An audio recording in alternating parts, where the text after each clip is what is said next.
everybody? Welcome back to Get Wrecked, and we're going to be doing something just a little bit new. We have the Gold Gauntlet going on, and the first match for week one of the Gold Gauntlet is going to be between Lighthouse Snowbird and the 30 Diet Boys. As you can see, 30 Diet Boys already choosing the bands along with the Lighthouse Snowbirds. So here are the picks, and already some pretty spicy picks coming out to say the least. Yes, I'm gonna go and interject here. So I'm Crims. You might have remember me from last season, and already we have 3 picks for the Dirty Diet Boys. Got Philios, Thresh, and Jarvan, and maybe you might be paired with a Camille later, huh? And a Galio. Maybe get some classic combos back. On the other side, we have looks like a Nocturne and a Cho'Gath. So interesting that we have the Nocturne pick, but then we also have a Swain. Not something you see very often. Yeah, and before I forget, once again, I am Asami, so it's nice to always be back. And as you said, it would be pretty cool to see the Galio with the J4 or Camille or something like that. But going over to the Cho'Gath and the Swain, the two picks that we wouldn't really see a whole bunch. Um, they've chosen the Kog'Maw, so what I'm thinking is probably going to be the Kog'Maw Lulu bot lane. That would be pretty awesome That'd be to pretty see. big. Yeah, that'd be pretty big. Yeah, and I mean, I think everyone knows just how big of a turn the Kog'Maw Lulu is. You know, you just get rapid fire Kog'Maw. You can't stop him. He's just autoing everyone down, getting ultied, having infinite shields, and plus the protection from Swain, Cho'Gath, Nocturne. It would be almost impossible to really get onto this Kog'Maw and lock him down. Yeah, I mean a Juggercaw would be pretty nasty right now, and the only dive they have really is the Jarvan. So it would be really hard to counter it, as I mean Kog'Maw's just gonna outrange and do more damage than Aphelios. So Juggercaw would be really good for the Snowbirds here. On Yeah, the especially other since the Scion coming in too. Yeah, And I mean that's sorry just a to cut meatball you off for there. no, that's just a meatball for the Kog'Maw to take down though. I mean, if he gets picked by the Scion though, that'd be pretty good. Yeah, and you can see they're currently hovering, and they are going to lock in the Morgana instead. A very interesting pick here. They're kind of look like they're just wanting to protect the cog at all costs, even if that means like no Lulu, since that's probably what the other team were expecting. If you have the Lulu, just send a Zir in, and then they can just get Kog'Maw and Lulu separated, which would then in turn force out a Nocturne ulti. So really pretty good picks overall for both sides, but interesting to see just how these teams are going to play out. Yeah, I do think that the Dirty Diet Boys have pretty much chosen a team fight comp. They got the Aphelios, nice AoE damage, Azir, nice AoE damage, Scion, big meatball, gonna take a lot of hits, Jarvan for engage, and Thresh for peel. So looks like they're going for team fighting. On the side of the Snowbirds here, they do have an one odd pick out in the Nocturne. I don't really think that Nocturne fits with the rest of the comp. I mean, it looks like most of the comp is tanky and protection for the Kog'Maw. And then I feel like he's just going to go in and get left out and then just die solo in the back line. So we'll see how well Nocturne plays out. Of course, if he gets an early lead, he's going to probably be a monster before the team fights start getting set up.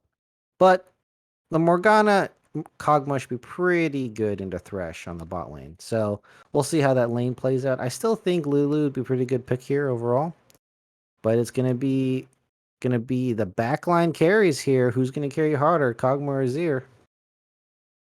Yeah, and they have the Jarvan, which I imagine Jarvan's going to be going in. Probably won't be the Bruiser J4. I imagine. Well, actually, it might have to be Bruiser J4 since they do have that tank shredder in the Kog'Maw. You just make J4 Bruiser, give him Gore Drinker. He can just heal back up whenever he goes back in, and I mean, he just you know, scales so terribly though. yeah, he scales tanky anyway. So you send in your J4. He gets a good Cataclysm, say like onto the Kog'Maw or Morgana or Swain. Simple. You send in a Zir. You got a Aphelios back there as well. Doctor wants to come in. All right, send him in. We got a Thresh to handle him. So they are 100% ready to kind of counter the Nocturne, to counter the Swain, Cho'Gath. They're ready for these people that are supposed to go in onto your Aphelios or your Azir. And then they also got someone who cannonballs in, someone who will damage you and be so tanky for no reason. And then they got Azir, who's just there to make sure that he sends them all into an Aphelios ulti. What more could you ask for? I mean, yeah, you could definitely maybe Galio. Definitely, maybe It would have been very Galio. spicy. I am afraid for this Aphelios for one reason, and that is his range. I mean, most of his good guns are the shorter range, or at least the ones that do damage. So we'll see if get proper positioning in these team fights. Maybe Azir can help zone out as well. Azir also can make up for the range that Aphelios doesn't have, but probably not going to match the Kog'Maw. I do think that they're going to be on this. Jarvan is definitely on a clock to make an impact early, though. As everyone knows, Jarvan really good damage early game, but as soon as you get to mid game, late game, he just does no damage at all, and that's when you start transitioning to tank. So I'm interested to see how that's going to play into the Nocturne, though, because I think Nocturne's going to win that 1v1 pretty hard, but Jarvan has really good gank potential. So we'll see maybe level 3, level 2 cheese gank. Nocturne's really good at getting the fear off. The ganks will definitely be interested to see which lane they go to. Maybe they're going to go top lane. I think mid lane's a really good matchup. We'll see here if it's going to be mid or bot focused for either team. Yeah, really, we see the kind of priorities of the two sides.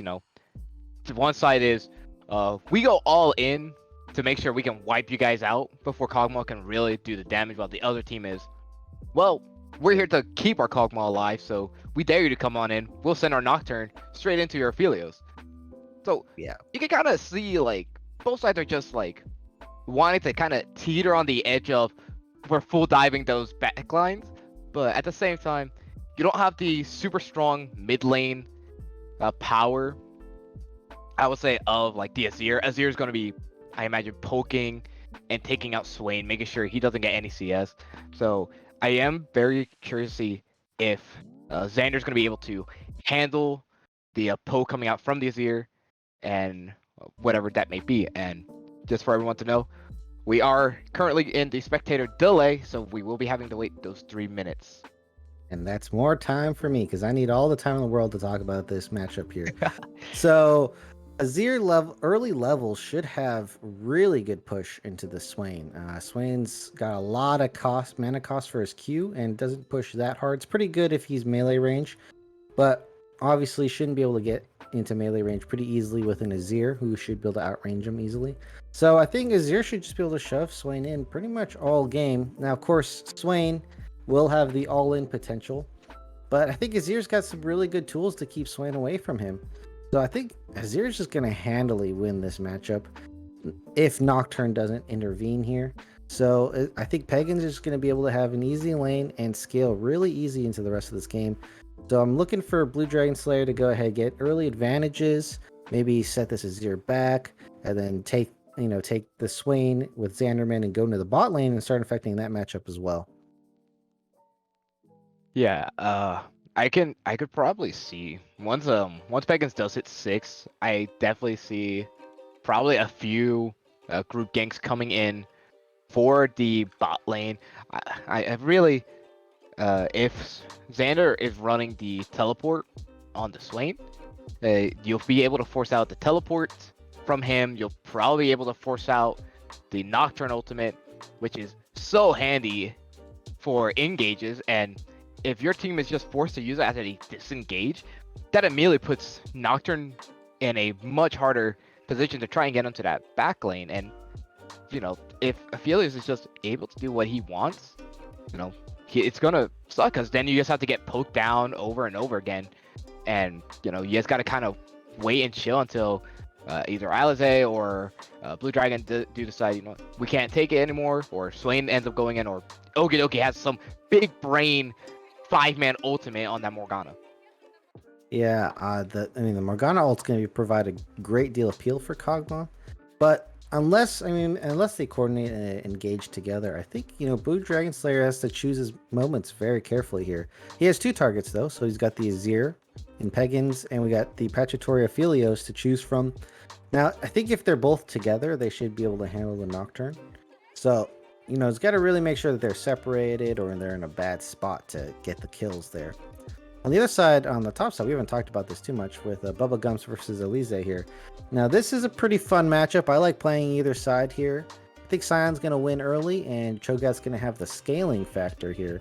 But both of these tanks have pretty good damage for, all tanky builds here. Cho'Gath can opt for AP, and I've disappointingly seen damage build Sions before. But I think that's going to be an interesting matchup. I think Sion's going to be pushing in early, but it's pretty even matchup up top lane. Yeah, the top lane really is going to come down to who can get the better grasp, and it will also be a battle of the flashes. We do have Flash on D and Flash on F, so we are going to be looking forward to Yeah, that. D Flash always wins, so. Oh yeah, D Flash always wins usually, unless you're Faker. Then for some reason you always manage to come out on top, and you can even style a little bit on Renekton. Does he really That would have actually be FP Flash? something that I would have liked to see too.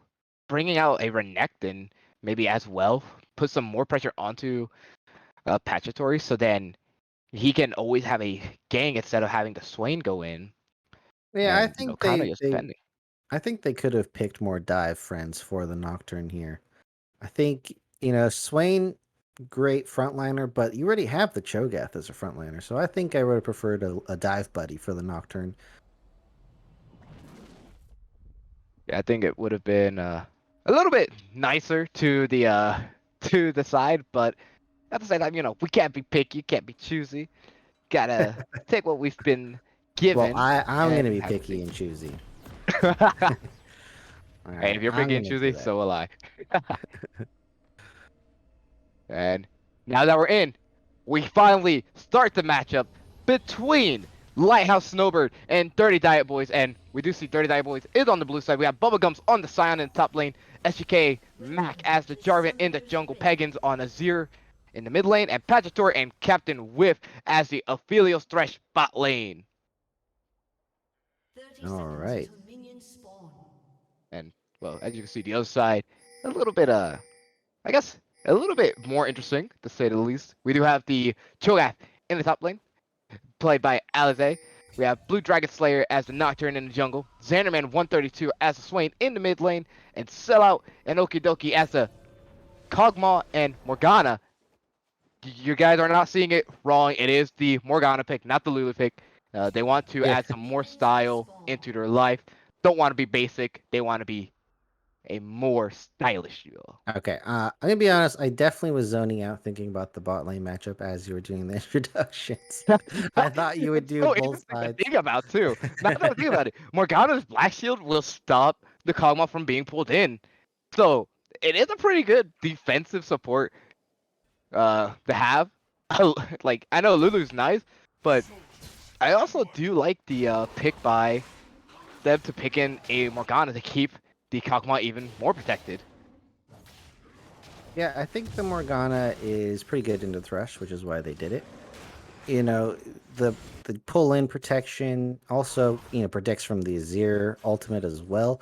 So overall, it is a lot of protection and it does beat the Thresh. It's gonna hamper the Kog'Maw damage a little bit. And it won't help as much against Jarvan, because he's just gonna go in whenever he feels like it anyway. Yeah, you don't get the knockup, but whatever, the damage will go through, right? Ooh, looks like Yeah, we I have some mean, trades going down the mid lane. And Pagan's oh taking the losing end of that. yeah, Pagans not having some fun there, and Ooh, first instead of hook. going to lethal tempo, we do see the there's the hook. It lands immediately on the sellout. Sellout having to try and get away. Here comes the Q coming out from Pagatory, gonna get some pretty nice damage, and now Kog'Maw is reduced to below half health. Pretty good hook. I'm pretty sure they were hoping maybe a flash, maybe a heal to come out, but they don't get that. And wait, they got the Morgana flash early on. Wait. It looks like they did. That might have happened off screen. I don't remember her Oh. needing to burn flash for Oh. any reason. Oh my gosh, I'm Yeah. getting a whole Pagan. ton of whiplash here from this direct to camera. Yeah, this direct camera is not being friendly. There's so much action just going on there. Just like, all right, we got to cut to here. Okay, now we got to cut We back to gotta look. here. So, okay, let's look at the junglers. At least we can watch those guys on the map. So, Nocturne going up top for an early gank here. And Bubblegums is not in good position to get away from this gank. Nocturne should be able to get his fear off. He's going to have to burn something to get away, if anything. Will Blue Dragon Slayer time the fear? It looks like he didn't have to flash to get it either. Bubblegum's trying to save it for last minute. And I think they could have double dived that for a kill. Now, 2 flashes for 1, maybe not worth it. But that would have been first blood. Yeah, I'm very surprised that they didn't go for it. And in fact, it was very nice by Bubble to stay very calm, stay very patient, using the flash last second. And something that we also didn't quite take a look at, Xander is destroying right now. Yeah, he's Pagans. got a So there's huge now lead here. 2 flashes down. Pagans has no flash and will have no teleport. And Bubblegum's having no flash, he can just walk back up since it is a choke action, not like it's someone who just pushes in the lane super hard. And we'll see if Dragon Slayer takes a visit to the mid lane. Should be a free kill if Xanderman lands any form of CC, really. So, unfortunately, Pagan's not winning that early push. And it looks like, Pagans wasn't playing the range advantage as well as could have there. So taking a lot of beatings in those trades, and Xanderman's gonna take the winning hand in that. Ooh, the Q canceled by Elise there. Pretty good, and he's gonna push in this wave here. Unfortunately, no jungler to dive for that finish off that kill and but he's gonna crash that wave in. So we'll see what Cho'Gath can do. I'm just gonna take it back. That's fine, respectable. Yeah, and you can see they knew where Nocturne was. There was vision when Nocturne went over to his Gromp, so they did get a small peek at it there. Ooh, Okie pushing in here. They're getting some pretty nice damage onto Okidoke. Now Sellout is the one being targeted, and both having to back away just a little bit. And again, these two just not being allowed to really do much. Ooh, another hook lands Okidoke in some danger here. The heal not being used, so Sellout just knows when to not use the heal, and he'll be able to keep his partner just barely alive by getting some more damage out. I don't think this Morgana can keep up with these hooks that are coming out here, as they're getting very low HP, and they have a losing lane state right now. So Patratori should be able to push this in with the flame gun, no problem, and they should be able to take a nice clean back. Can't say the same for Kog'Maw though.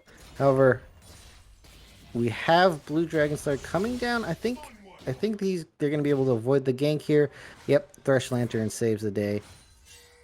Now, it looks like there might be a fight for the scuttle, though, and Nocturne is out of position, burns the flash to get out of there. All right, looks like he's going to be okay at the cost of 1 flash.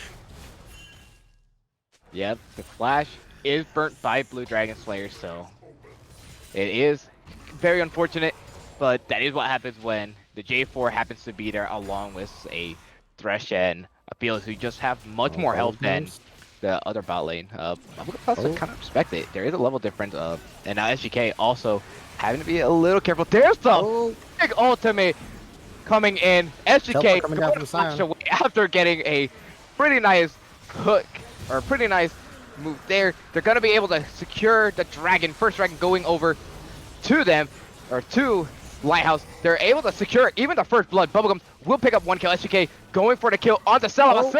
Is able to get the kill. He gets away, and there's going to be 1 kill for 2 overall.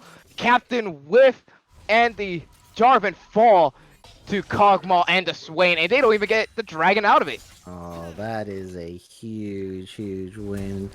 They don't even use the teleport. It was a 5v4 for half that fight. They get the dragon. They get more kills. That is just taking a huge L for the Diet Boys. That's sad days ahead. Yeah, the Emerald's Divide was very nice as well by Pagans. They're able to get Sellout and Okidoke what looked like to be separated, but there is no Cataclysm up for Jarvan, so SGK kind of just has to go in with his little fancy maneuvers, flashes out afterward, and since Blue Dragon Slayer and the rest of the team are just a little more healthier than SGK and Pagans, they're able to just get the dragon for free. Then the fight ensues afterward. They take out Captain Whiff, and I believe that was Xander who ended up getting the kill onto Captain Whiff as well. And I would say just up top, just minding his own business, doesn't really care. And Bubblegum's able to secure the only kill for them, which does end up giving them a lot of assists. But it definitely feels bad that they couldn't get the kill onto Sellout or onto Xander, and both were pretty low. Oh, well, I mean, Sellout got the kill on Mac, right? So he has 1 kill. Yes. So able to just kite, just auto run the Kog'Maw. Yeah. Really the ADC special. Yeah, able to weave in those attacks. He was orb blocking just good enough to get that kill. And I think he got it alive, so pretty good out of him. We'll see if he could keep it up. Definitely going to have to be faster orb blocks for the later build of Kog'Maw. We'll see how Sellout can handle those. Yeah. As take a quick peek here at the money, and it looks like Kog'Maw's 500 gold up on this Aphelios. Pachatory needs to do some catching up here. That's a lead you don't want to see. Yeah, 10 CS up. They're gonna get the Cataclysm. Okay, though, knows he's dead. He's going to use the ultimate. Gonna pick up 1 kill, but it's gonna be another kill for Sellout. Sellout able to secure a kill thanks to Ogedok Soul Shackles. They're going to trade it 1 for 1 in the 3v2. Oh man, that I don't know what was going on. It looked like Mac was just stunned there for longer than normal. I know he got hit by a snare ultimate combo, which is unfortunate. And you know, talking about that gold lead, it's pretty much exactly the same. It didn't even move. Unfortunate for Pachatory. It looked like, yeah, I'm gonna catch up here, and then it just ended up being a nothing burger. Yeah, Pachatory able to pick up at least a kill onto Okidoki, Okidoki, but you know, when Sellout gets another kill, feels bad, and I mean the CS lead still kind of staying the same in the bot lane, still up 400 gold, and he does have the Noon Quiver compared to the two. Oh well, they actually might be looking for something. Oh, another pick here, Nocturne. The ultimate coming out.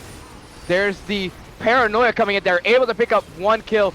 Okidoki trying his best. They're going to pick up 1. Sellout, you can see he's doing what he can. There's another kill. Pagans going to pick up 1. There's going to be the shutdown going straight onto the J4 of all people. Probably not the most ideal of things, but they're at least able to secure it and only lose 1 member at the end. Yeah, unfortunately, Xanderman was not there. He was not there, so it was an uneven fight. And they were able to take down a couple of prime targets here. Unfortunately, Sellout does die. And, you know, all the kills going to Mac is kind of terrible here. However, on the top side, I just noticed there is a huge CS discrepancy here. As Elise is about 30 CS up on this Bubblegum Scion here. And that is a huge, huge advantage that's been overlooked. Yeah, didn't even realize just how big it was. I mean, overall, with that kind of 34 CS lead that he has, is obviously very nice. Okidoki just gonna be passing by. Says hello. They're gonna get the pool. There's the root. They're getting so much damage off. Pagans forced to retreat, and it was beautifully done. And you can already tell they're wanting to put the Herald down in that mid lane. Yeah, if Nocturne had ulti, I think that was a dead Pagans right there. Fortunate for Pagans that it wasn't. And that's just a casual roam mid. Good idea to plop down the Rift Herald there. However, they're gonna get just about 2 plates, as I'm sure Pagans and Mac are gonna kill this Rift Herald. Yep, looks like it.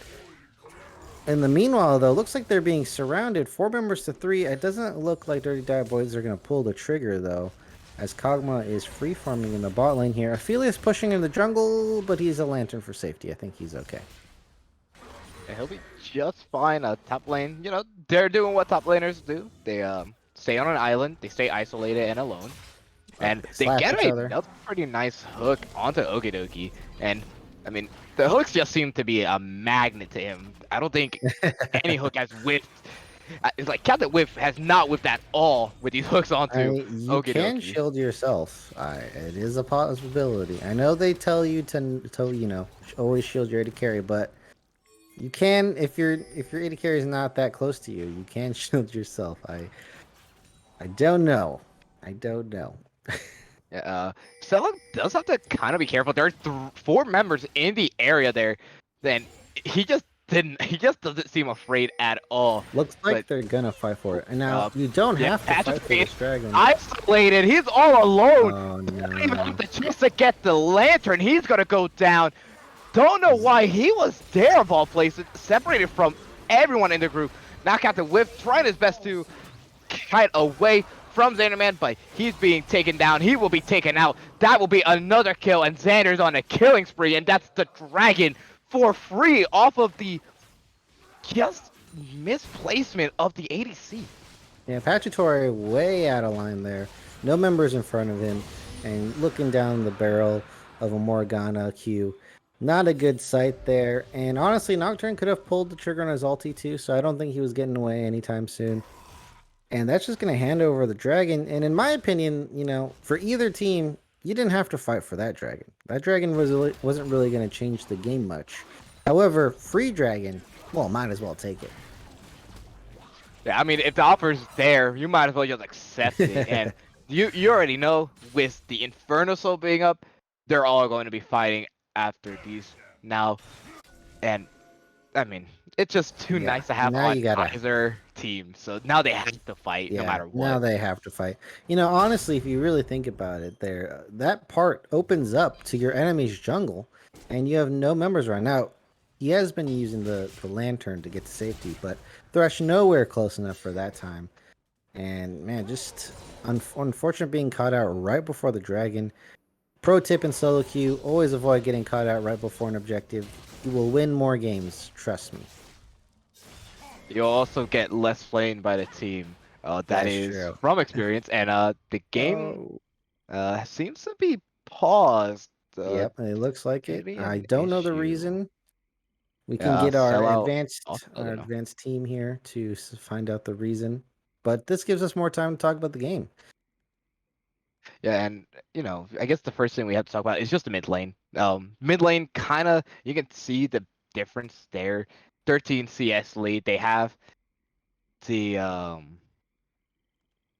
they have the Liandry's already onto Xander, so Xander's starting to pop off.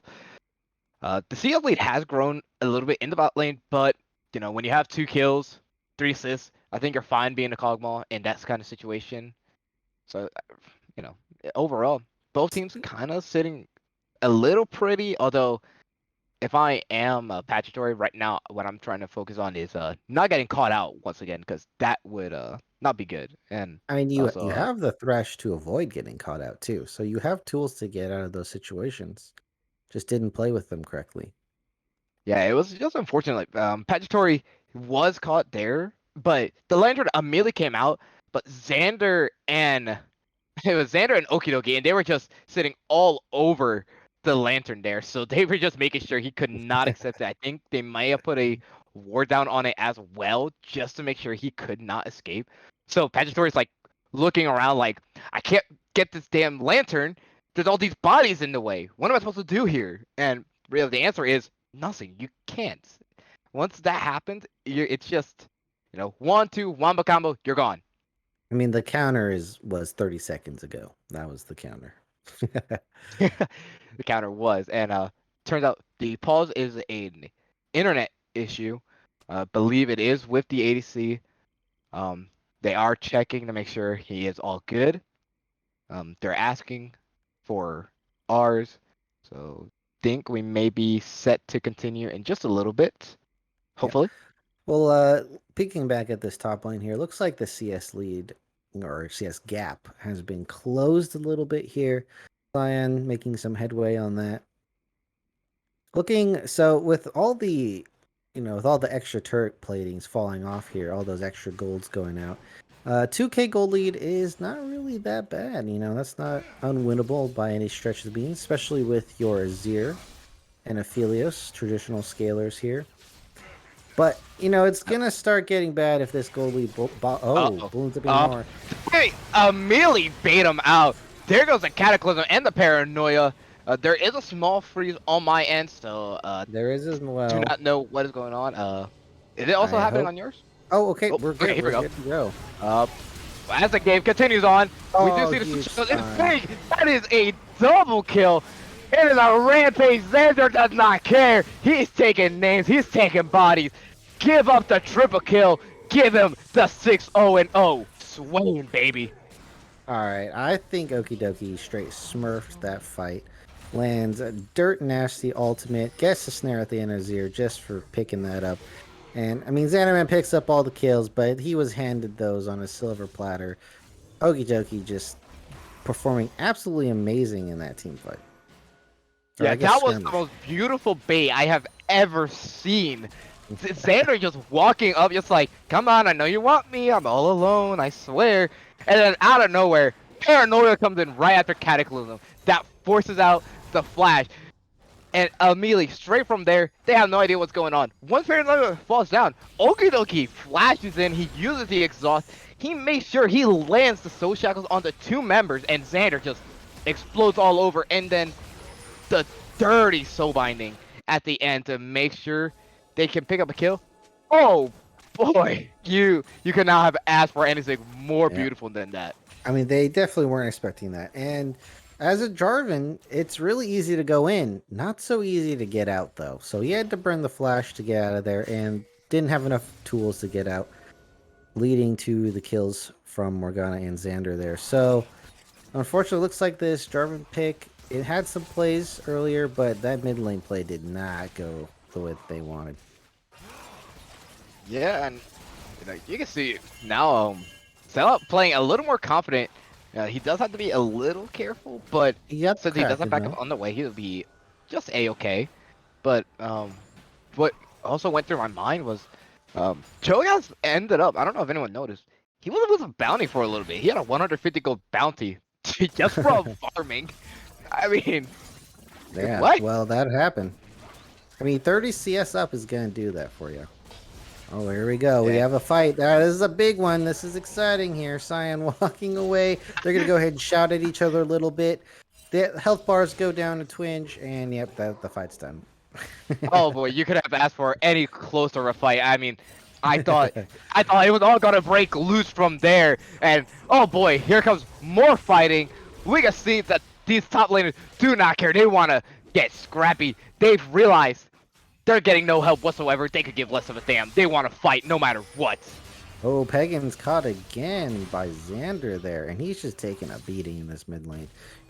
He is about 23 CS down, so not the end of the world, but it looks like it's getting worse and worse by the minute here, as Alize is just going to take a few turret shots on the way out, but looking pretty fine in the top lane here.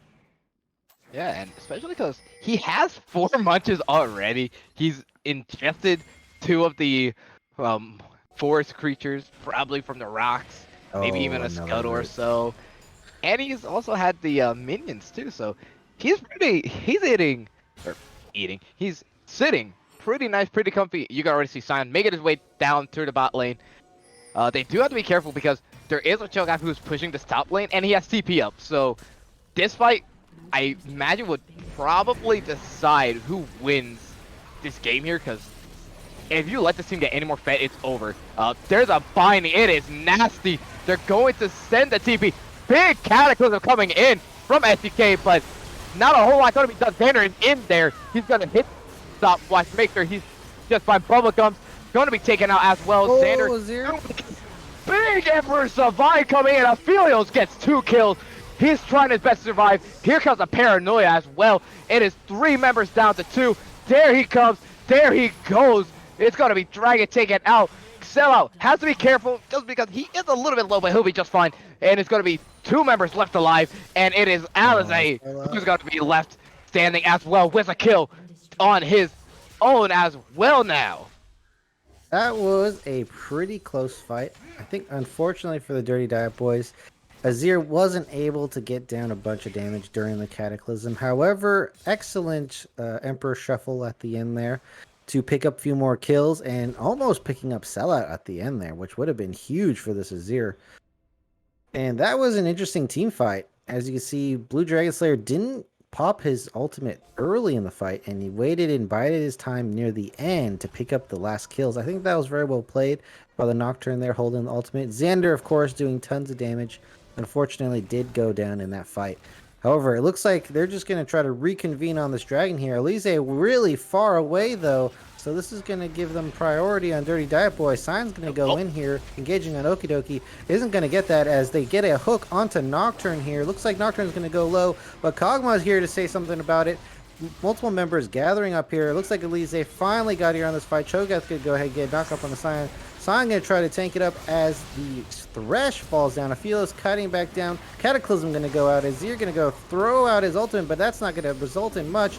And it's a complete wipe for the Snowbirds here, and they're going to go ahead and get a full ace. It's going to be delayed due to the Sion, but wow, that was a rushed fight from the side of Dirty Boys. Or whatever. I forget the order of that. Sorry, guys. But, man, that was a complete wipe.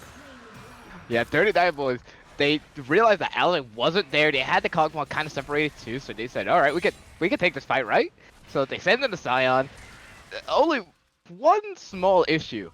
They also had their ultis up and ready.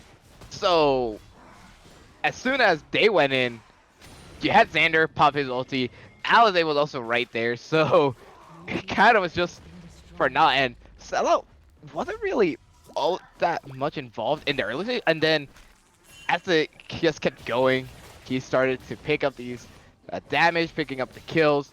Pajadori, he tried what he could, but, you know, he just could not get away from the tanks. So he took out one, got taken out by the other, and as I said, it was just a complete ace as Sellout was kind of just left alone at the end. Yeah, now we got ourselves an 8K gold lead.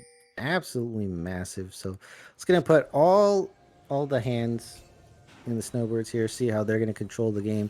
You know, I think that for the Dirty Diet Boys, I don't think they had correct prio on who to engage to on that target. Now, obviously, Kog'Maw wasn't visible at the beginning of the fight, but you definitely want to make sure you have enough resources to take him out when he shows up.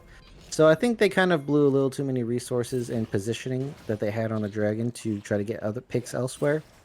And they weren't able to get Sellout, who, you know, if he gets caught out by Thresh Hook, by Sion Ultimate, should pretty much be a sitting duck for the rest of the fight. So, you know, better target prior might be better for them, as it looks like we got a hook on the Morgana here. Yeah, Okidoki is going to be damaged. They get the Emperor's Divide onto Sellout. There's the shutdown. Okidoki going to be taken out as well. Swain isn't going to be TPing. Alizé is in there. He's trying what he can to at least pick up one kill. Captain Wolf's going to flash away, make sure he's not jumped there. The flash play is going to be stopped. They get a tower, but they take out 3. So many shutdowns going to the Aphelios and the Azir. And what I didn't realize was Azir was taken out as well, but this should be the Baron. Yeah, Pagan's kind of sacrificing his life to make sure that Sellout dies there.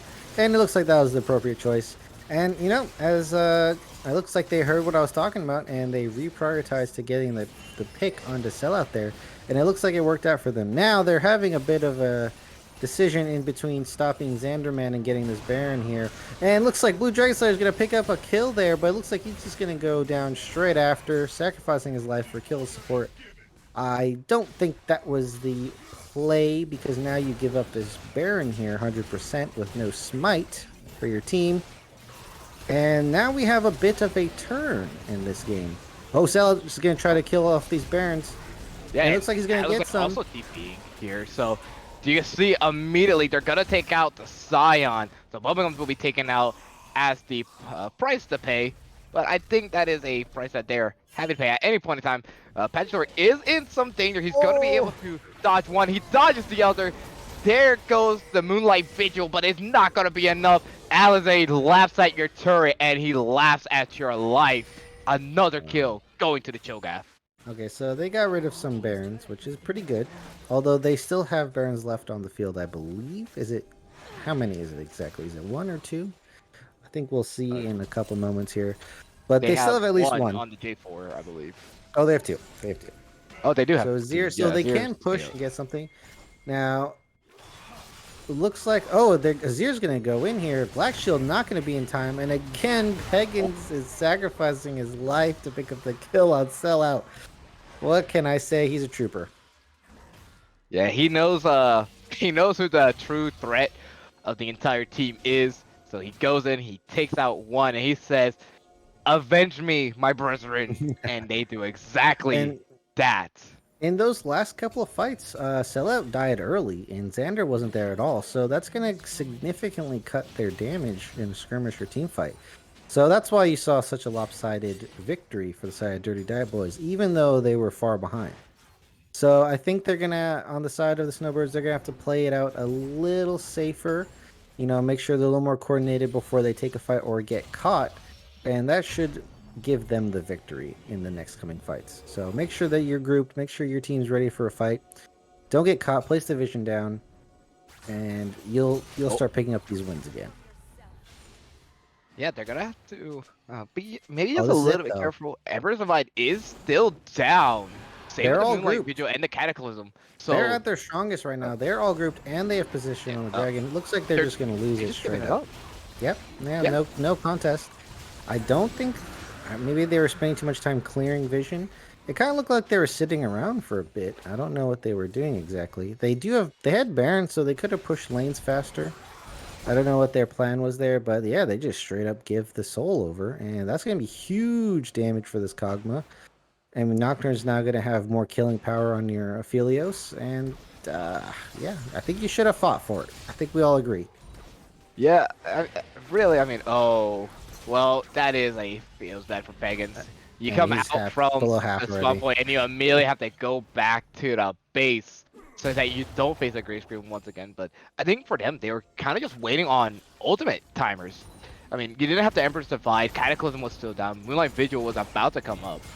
And, when you're down that much ultimates because you had to waste it all on to the Kog'Maw, it kind of does hurt, especially when 2v3 and you still lose one, and now they're forced to take one last fight, one last stand. Let's see if they'll Oh, be Okie able to do dokie it. taking a lot of free damage there without much return. Sellout gonna go ahead and take out this turret as Bubba Uh, Gumps is Bubba gonna Gump, go he's just down. gone. Yep, he's Oh, gone. Nocturne's gonna Immediately, finish him Xander off. going to force everyone away.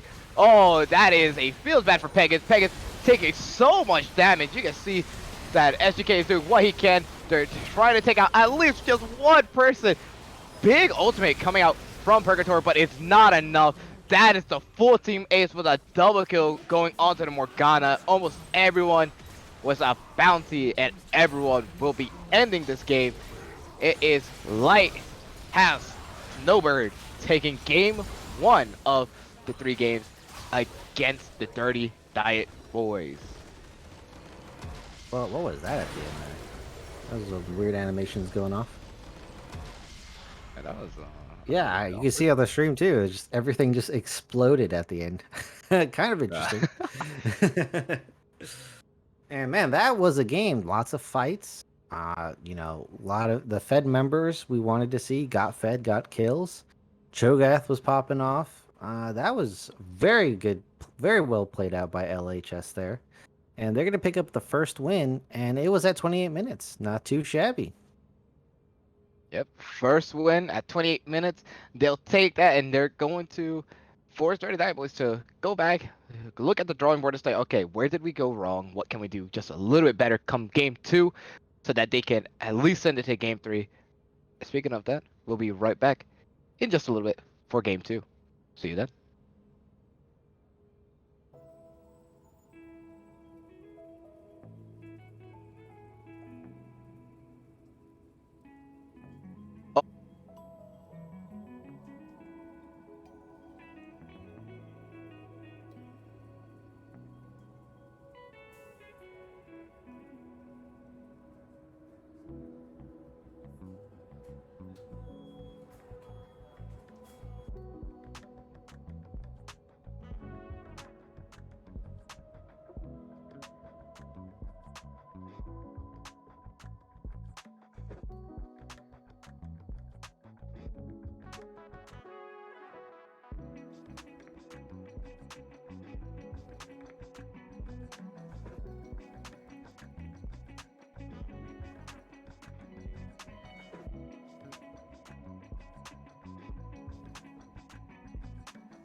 Hey, what's going on, everyone? We are back. Sorry for the slightly longer than usual delay, but we finally have everyone back here. We do see immediately into the pick ban phase.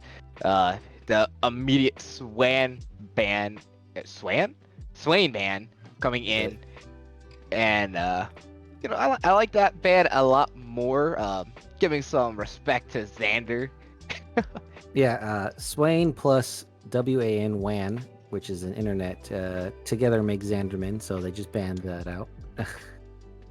Because Would that he's mean that looking he's for a new Swanderman? source of he's looking for a new source of internet as we are doing this draft right now. And Nocturne takeaway into a Graves pick. Now I wonder if this is going to be jungle Graves or maybe a top lane Graves. It is interesting. Top lane Graves is starting to pop up a little bit more often now. So now I don't believe they will, put Graves into the top lane, especially since the Nocturne was locked in, Oh, and just to kind of Cho'Gath. confirm it, they do lock in the Cho'Gath. They said, all right, you're 5-1 and 29 on Cho'Gath basically. So here you go. We'll sit you on it again. Have fun in that top lane. Well, I'm disappointed, absolutely devastated. I really wanted that top Graves, but whatever. I can't get everything in life. Wait, hold up. Oh, everyone's baiting me with the Galio hover. Sami, they're trolling me. The Galio was the biggest of baits there, and we do see the pick being Gwen into Cho'Gath, and the ADC kind of immediately locked in Tristana. Well, I imagine what would be the ADC, so we do see the possible jungler, top laner, and the ADC locked in immediately.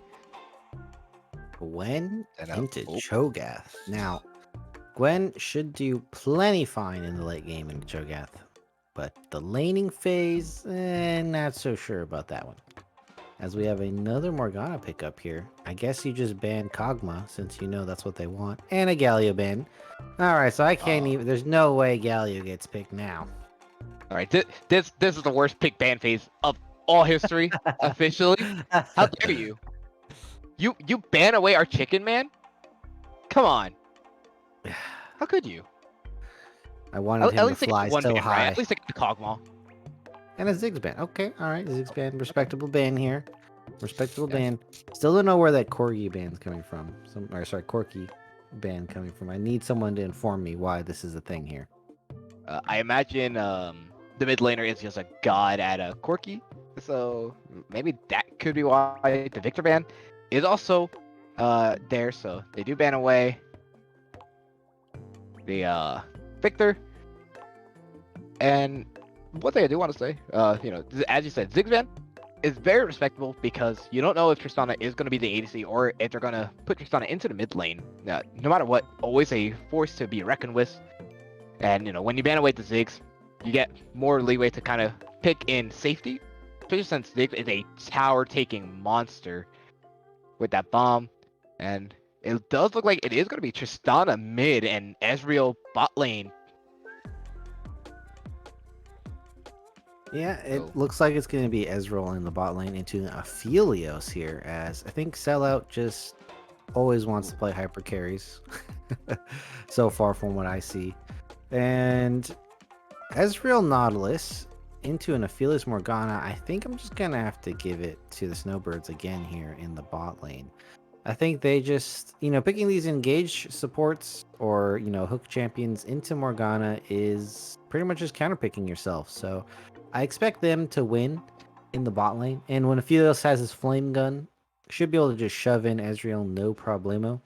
So I believe that they should be having priority in this bot lane here, as we have a Zoe into Tristana in the mid lane.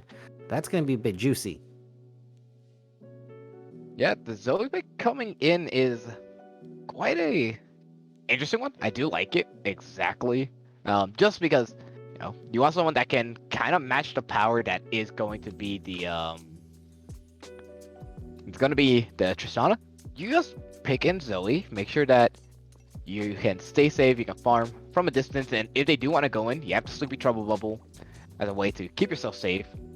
Not only that, but you have the powerhouse of the Graves you can always come into, so Tristana is going to have to be just a little more on the careful side, so Zoe, do like it. If the Nautilus is able to get the roams off, it is a pretty good pick, but at the same time, it's also a pick to keep your ADC and the rest of your team safe and also have a nice engage and disengage, unlike the Thresh where it's, I go in, I die. Well, you don't need to peel for Ezreal here. I mean, Ezreal is one of the self-peeling champions, so he should be fine. And there's not anything like a Nocturne that's going to chase him after his E, so I think he'll be fine in this game. Just, play safe, do the poke-a-dope, and try to make sure that Aphelios and Zoe get poked down before a fight. On the other hand, though, Aphelios and Zoe definitely got to worry about this Nocturne coming in. And now they do have a similar front line from before with the Cho'Gath Morgana, so we'll see how that plays out. If Morgana has to, choose between two targets who to save, that'd be a very funny scenario here. And it's a Graves jungle into the Nocturne jungle here. Well, I guess it could be a Gwen jungle. What do you think about the chances of that? Now that you're mentioning it, I haven't thought about that. Gwen jungle could take place, and it would be interesting. I don't think it will be, but if it is, the Gwen jungle, then joke's on me. They'll probably end up sending Nocturne mid and then the Tristana top lane. So then you can get more damage onto the Cho'Gath and you can't just farm for free. I think Nocturne should do well into Cho'Gath early, though. Especially with the spell shield, and he has the fear to make sure that Cho'Gath will take a lot of auto attacks in the lane. Interesting how they have a lot of options here, depending how they want to play it out. Imagine if it's a Cho'Gath jungle as well. Look,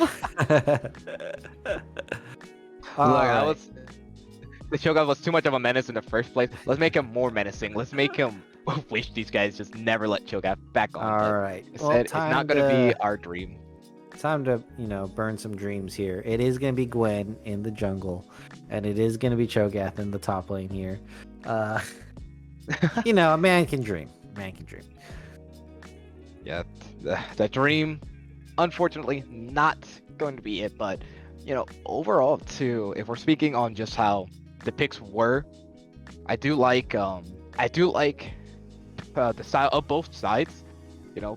Previously we didn't really know how the teams would work, and we already saw that Lighthouse kind of flipped the script on us, and they took advantage and they kind of just smurfed all over DDB. But Yeah. with DDB's team, they do have the Nocturne this time. They have someone that can shred through this Cho'Gath a lot easier in the Tristana in the Ezreal, which I don't know if he will, but it could be the Divine Sunderer build.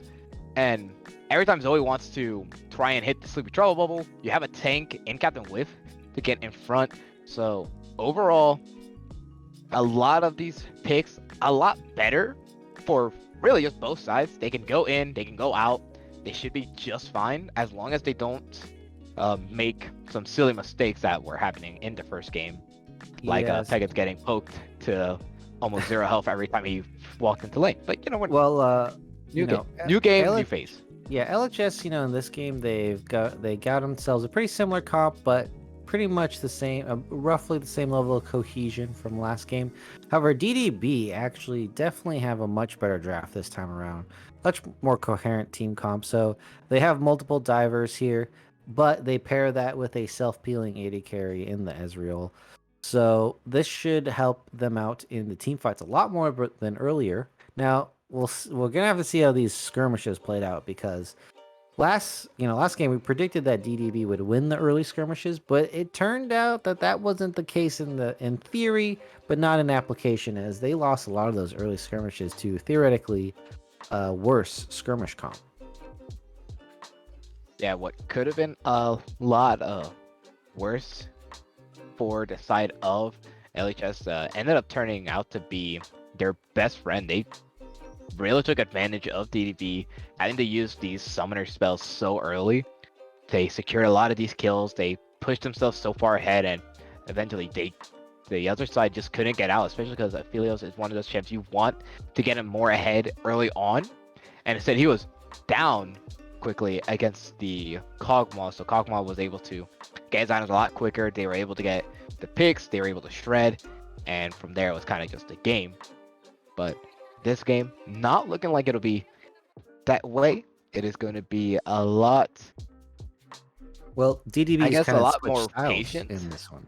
They switched styles in this one. So notice now their top laner, instead of a tank, now it's a carry, and their jungler was a tank, now it's a carry. So a lot more damage focus, a lot more carry focus in this team comp, and we'll see if they can pull it off. I'm interested to see how they're going to play around the top lane this time.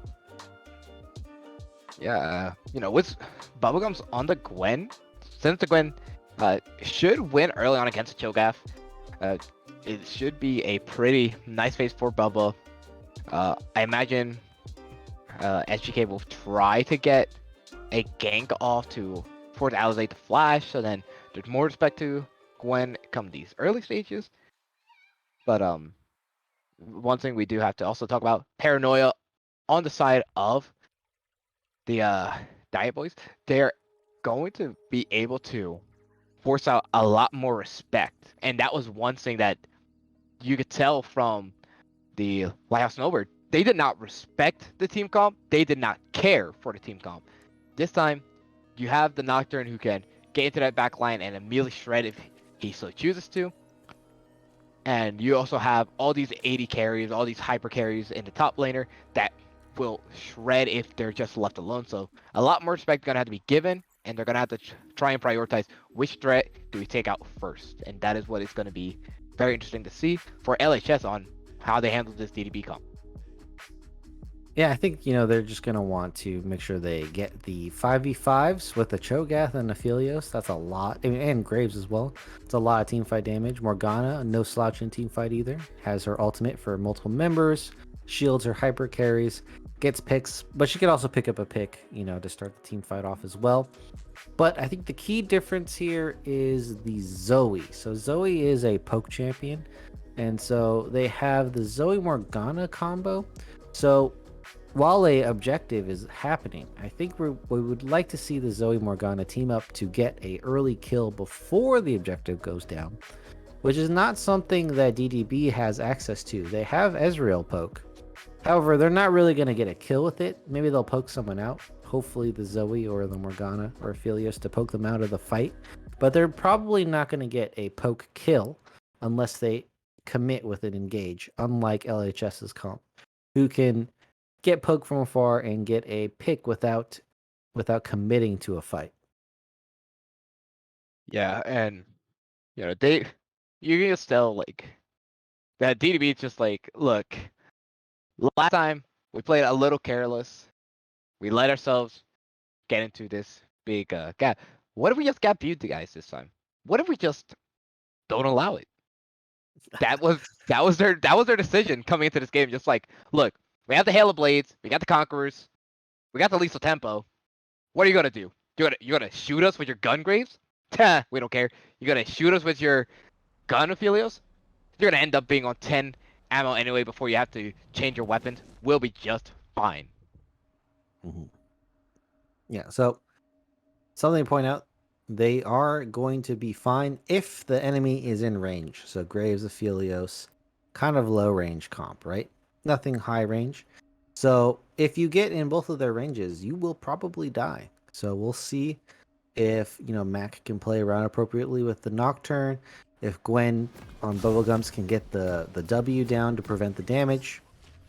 That's how they're both going to try to outplay each other, right? Can they prevent the damage, or will they be in range and just take tons and tons of hits from the Graves and Aphelios? Yeah, and All right, looks like we have an invade coming up here. I don't know if you see it on the map, everyone, but we have a bit of a cheeky invade. Morgana may or may not be in danger. Looks like she's going to spot it out, but Nautilus is going to be in range, and she walks right into the bush. She does get hooked, and she goes down early. Okie dokie, not okay. Giving over a kill and first blood. Yeah, walking into that bush right there, you can't see through the bush. So that's why Morgana was not aware of that death incoming to her. However, they're not going to pick up anything else besides a ward. Not going to invade. They could have invaded. I think they should have. And then that way they could have went for more kills in the bottom lane. Yeah, but you do see Aphelios, he put down, or as someone in the chat said, because he's very picky, Aphelios, in the chat, you can see he put a ward down, so they know if there's going to be an invader or anything. Graves put the ward down into the river just to see about anything.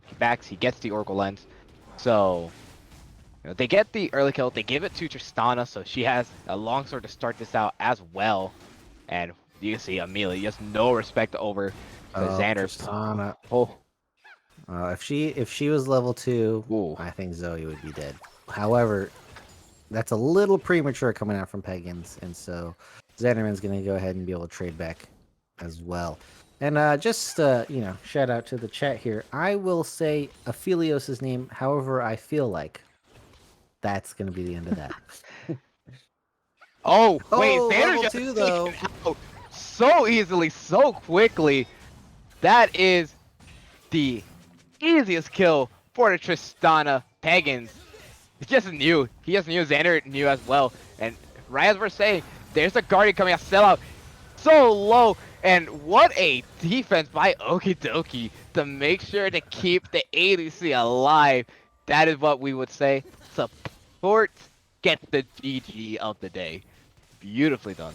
Yeah, but that level 2 in the mid lane, just as I was talking about, Tristana, Xanderman not respecting the level 2 Tristana there. Got the little warning message level 1, right? But didn't get the memo for level 2, and just took it just took that combo from Tristana and an easy second kill for this Tristana, who is already 2-0. It's only been 3 minutes. I mean, 3 minutes, that's enough time for Tristana to just say, I'm ready to annihilate everyone on this map. Has the boots, got the refillable. So they're going to be sitting pretty nice, pretty dandy. We do see the Graves finally on this bot side. And Pagatory feeling a little more confident now, but you do see they're making sure they can at least secure this bottom scuttle. Yeah, And so they it do looks know, like they switch sides for both scuttles here. So Nocturne on top, the top side, Graves on the bottom side here. yeah, But key top side point actually here injured. is oh yeah, Alize has to be careful. Here comes the oh Nocturne huge Q. going to pick up the kill. And just as we said, there was the gank early on. No flash burnt. He just knew he Yeah, was going to be dead anyway. So very well done by SGK and very well done by Bubba, who also bait him in, make sure he can get that kill in no time whatsoever. So they're going to be very on mid happy about lane. that. Oh, Tristana Pagan still still up. has to Pagan be still has careful. flash. Pagans Yeah. has to be careful. There's the flash, but he's gonna get hit by the sleepy trouble bubble. But he'll be just fine. And there's a unwarranted tower shot as well. So now Pagans, well, there is a burnt flash on his part. So does the Zoe. So now Xander has no flash. So overall, just a even trade when you look at it. Yeah, well, health and lane state is not the same exactly, but it is a demon trade in the summoners there. And in the top lane, there was no summoners burnt there, so we'll see if that becomes a factor. Because it looks like everyone's kind of holding on their flashes here, as Ezreal just gets hit by a Q from Morgana. They're able to phase dive out of there. Is that what's called? Phase dive, phase drive. Yep. You know what? I've never cared. I've always just called him QWE in my entire gaming career. Or that is going to net them a solid back that they're not taking though, as they'd rather get more poke on this Nautilus. That's going to delay their back. Nope, they're going to stay in the lane now. I mean, they are winning, so they could push them out of lane again. We'll see what they do with You that. can see they're just denying the backs. They don't want the backs to happen. They're kind of just forcing like Flash you're in. gonna have to respect it. But here comes Salah. He's gonna be taking out Pagatory using the heal. There goes the ignite down from Gauntlet Whip to also help out with securing the kill. Pagatory doing what he can to survive, but he will be taken out overall. Okie dokie, now the last surviving member, but he is going to possibly be taken out. I guess we'll have to find out on another time, as there is a flash coming in. They're gonna pick up another kill onto the Xanderman, but Xanderman not gonna be able to have the kill be given over. And well, Alize has to respect it. The level 6 is out, which means it is a lot of danger. Oh, missed. And bubble gums. That is a big feels bad. The flash second part of the ultimate comes out. No needle work, no stitching allowed, which means that both flashes are burnt and ultimate as well. Alright, so they noticed Nocturne was top, so Blue Dragon Slayer is going to take this time to get Dragon, although he's going to get really low, and there's an Ezreal. Oh no. Oh no. Yeah, this is a little dangerous. Pagatory is right there. Gonna force out the flash. SK is gonna be getting some small poke. Pagatory is getting poke as well. But looks like Xander's in some danger. Xander has to get out of there as quickly as possible. Zoe has no flash. Does have... Oh, Morgana saves the day. Ooh, he did have the shielding there to go now, up. where was that shield for Aphelios back in the bottom lane, huh? He really can't use it when Nautilus hooked with the item pickup, but that should be the Dragon picked up Graves overall. still has smite, but I think he's too low as they get a free hook on the Okie Dokie. Yeah, Okie Dokie is just gone. Goodbye. Good night. And Double did DC. Yep. Yeah, well, I think Okie Dokie should be checking their ping because a little late on those shields. Well, maybe it was on cooldown there, but a little late on the shields. Did, however, manage to shield Zoe in time, so there is that. So there is +1 scoreboard for you there.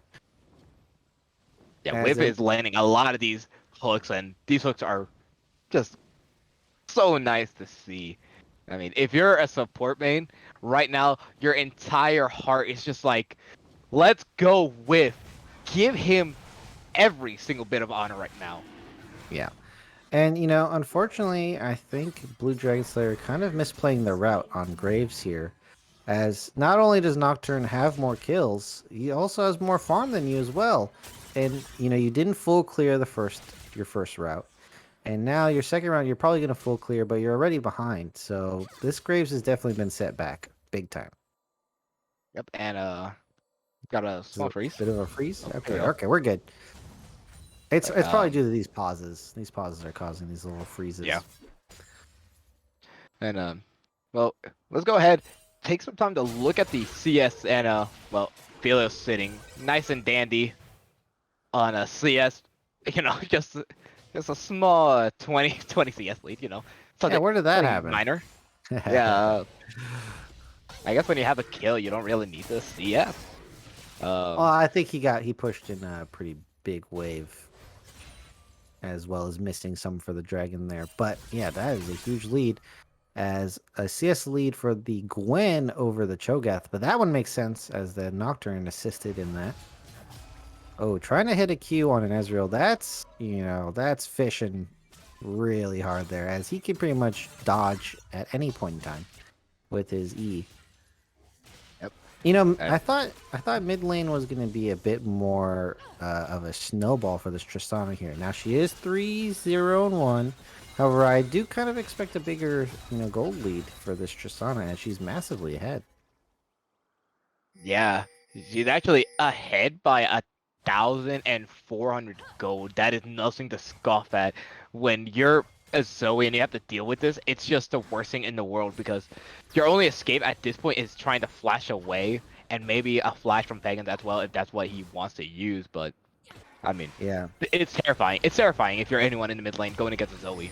Oh, so they roamed up the Nautilus here. Now that is going to leave Ezreal alone with the Aphelios, who is massively ahead, 50, almost 50 CS lead here. So Pagans, Aphelios could get there first, but it looks like he's not going to be there in time. And they're not landing enough poke either. Blue Dragon Slayer tried his best.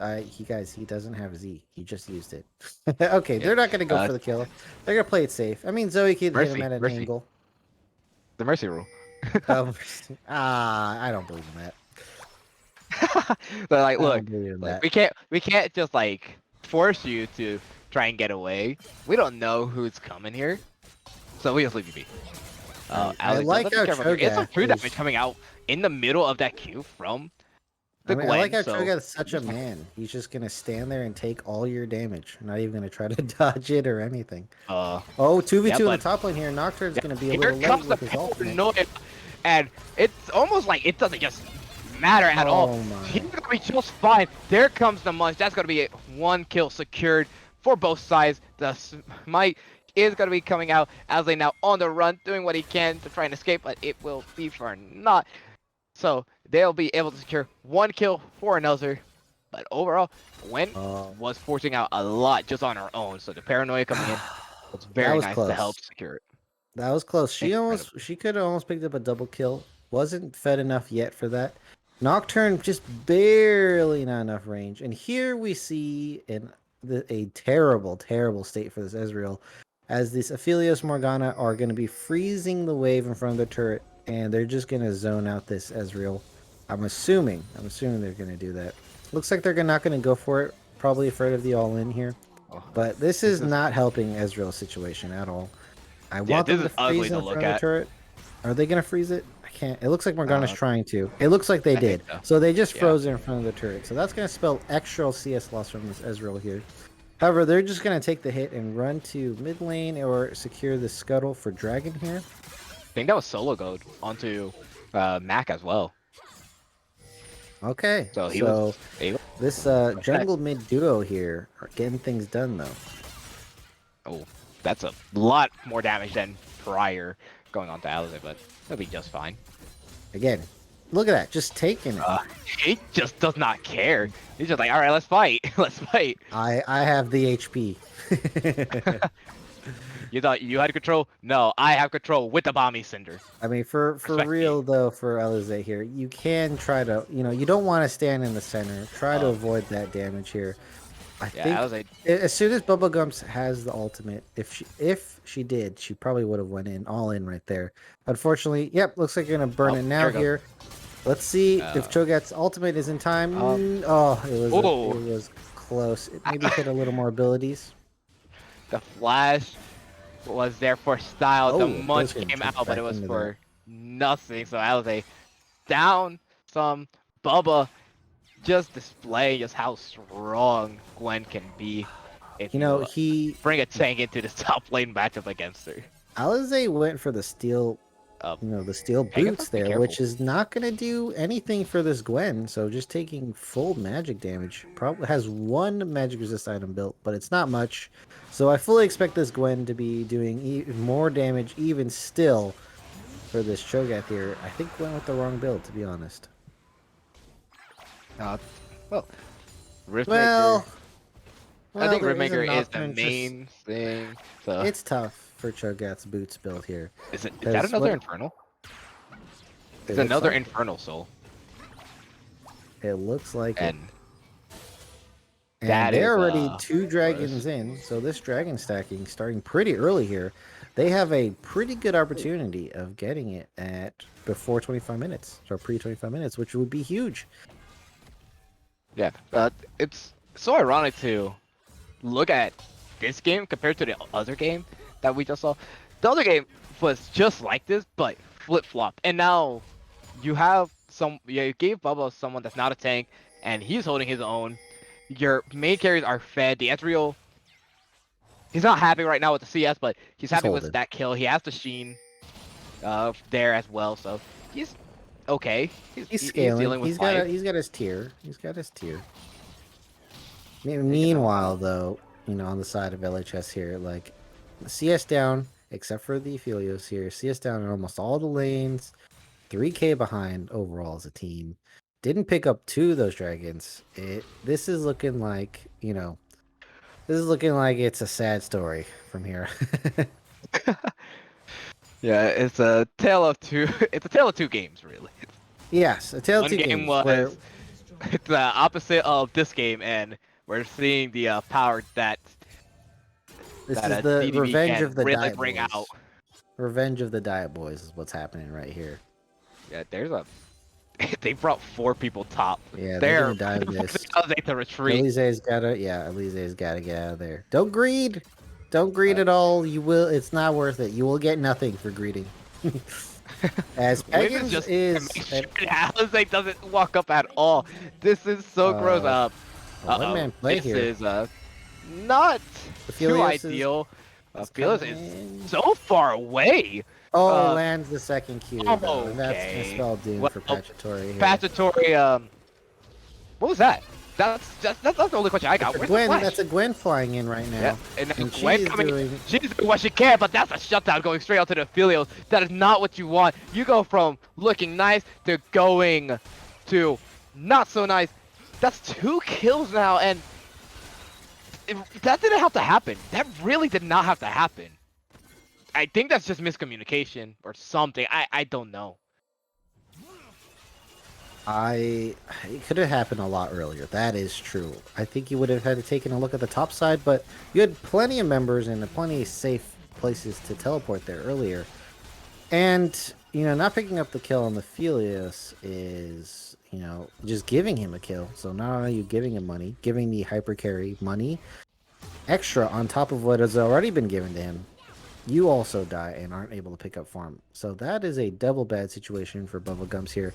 Although, it's not doom and gloom for this Gwen here. Should still be fine into this Cho'Gath. Pretty much expecting her to dominate the Cho'Gath for the rest of this game here. As we have a Nocturne ultimate onto the Zoe here. And she is getting engaged on. The Fear gonna land. Tristana gonna hop in, land the explosive charge, and then get the kill right there. And That's just not nice. They just saw the Zoe and just said, "Hey Xander, remember how you were like, bullying us the entire game? How's it feel like to be bullied now, huh?" Yeah, maybe that Starbucks ping was too good last game and they had to nerf him. I don't know what ping he's on right now. as Lurfeld's going to sacrifice its life to charge, but is not going to take down the turret. Now we have about 1 minute on this dragon here. There's no vision pretty much from both teams here, so they're both running in blind. Gwen on the top side, no teleport from this Gwen. She's going in solo The on whip this top is side. in some danger here. That is a whiffed binding, but they'll be just fine. Good flash by Okie Dokie. That is what he was doing in the last game. He's going to make sure he survives just for a little bit longer, but is finally taken out. That is 2 members down. A shutdown going nice into the pockets of whoever it was that got the kill. I think it was Jogaf that picked up the kill. So Jogaf now very happy after being bullied so much previously. And well, Dragon's not up yet, so not like they could fight for it. Well, unfortunately for the Diet Boys there, they had 2 plans going on at the same time. Bubblegum's shoving in a lane on top side. Didn't wait for the Gwen to roam down. And just ended up in a 4v4s. You know, fortunately for them, Zoe wasn't there. But it wasn't enough for them to win that skirmish. And now, it looks like they've given up the dragon. It looks like it's going to be close, but I think they're going to have enough damage to take it down. Oh, they're not opting for it. Okay, so now it's going to have to be a fight. Topside, it's too risky to do. They're still down so much. If the Felix gets taken out, that's like almost immediate, and that's just misplacement. Okie Dokie went from having a good ulti to being taken out so quickly. Here comes the Nocturne. Paranoia is the appropriate name. That is what they're sending to this Aphelios. That is 3 kills taken out, and this is exactly why they did not want to take it. And that's just Okie Dokie going from an excellent play to just miscommunication once again. Yeah, and Nocturne getting the Paranoia onto the Aphelios, and he gets felled down, and that is going to give them the next dragon. This is Drake point for them. 1 more, and they're going to get that, all coveted dragon soul. And now they're just giving up more things, you know, more summoners on the field here. And this is opening up a Baron opportunity. Now, I don't think that DDB is going to take it because, you know, it requires a lot of coordination, something you'd see a lot higher level play. No offense, guys. But you could just take the safe route, wait for the next dragon. I mean, you don't have to risk the Baron at all at this point. So just take the time, farm it up, get the next dragon, then just win the game. Now, yeah, sorry about the small silence there. oh no. But you know, it is a lot to kind of take in. Like, you know, if anyone of these guys are just caught off because of the amount of CC that does come in from the Nocturne, it's so quick to just be taken out. And I'm a little bit surprised as well that Gwen isn't going for the Nashers. Usually that's the second item that they go for. Yeah. It looks like instead wanted to go for a Zanya's, from what it looks like, quite possibly. Yeah, I could be wrong. That's a straight Zanya's buy from the stopwatch. Yeah, that's a lot of there's money. there's a dagger. There's a dagger. All right, so now it's gonna be the Nashers. So yeah, usually Nashers go a little safer. I like it. You're correct. You're correct on that. Yeah, you could definitely go Zanya's. I mean, like in this scenario, your damage is totally good enough, as you can see from the last fight, and your team has plenty of damage as well. So might as well opt in for the extra defense. It also gives you damage anyway, and in the next team fight, it should pay dividends, to be honest. Yep, and you know, don't mind Vegetatory just forcing the Guardian to pop so easily, and well, at least they got the Arcane Shift to come out. I think it's called Arcane Shift. I mean, I'm just a little upset. I think LHS could have picked up that dragon.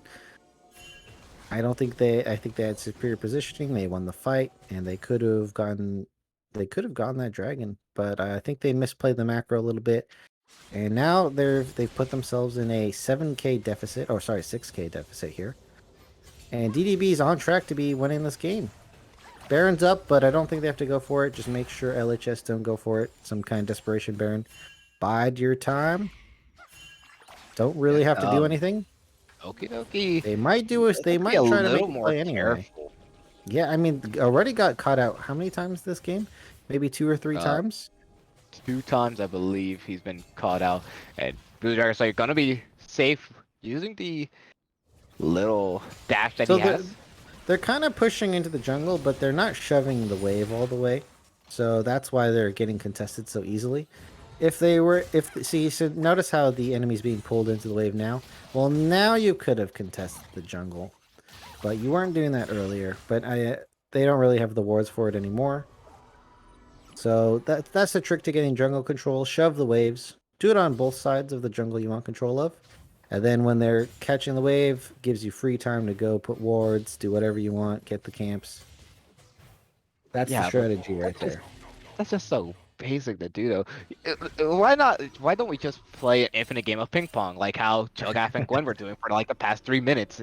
Just straight, just there. You take the CS. No, no, no. You take it. No, no, no. You take it. I agree. I think Gwen should have froze on Cho'Gath and then just pulled him in, and then just force him to fight, pick up more kills. I mean, it's easy as that. Cho'Gath can't do anything.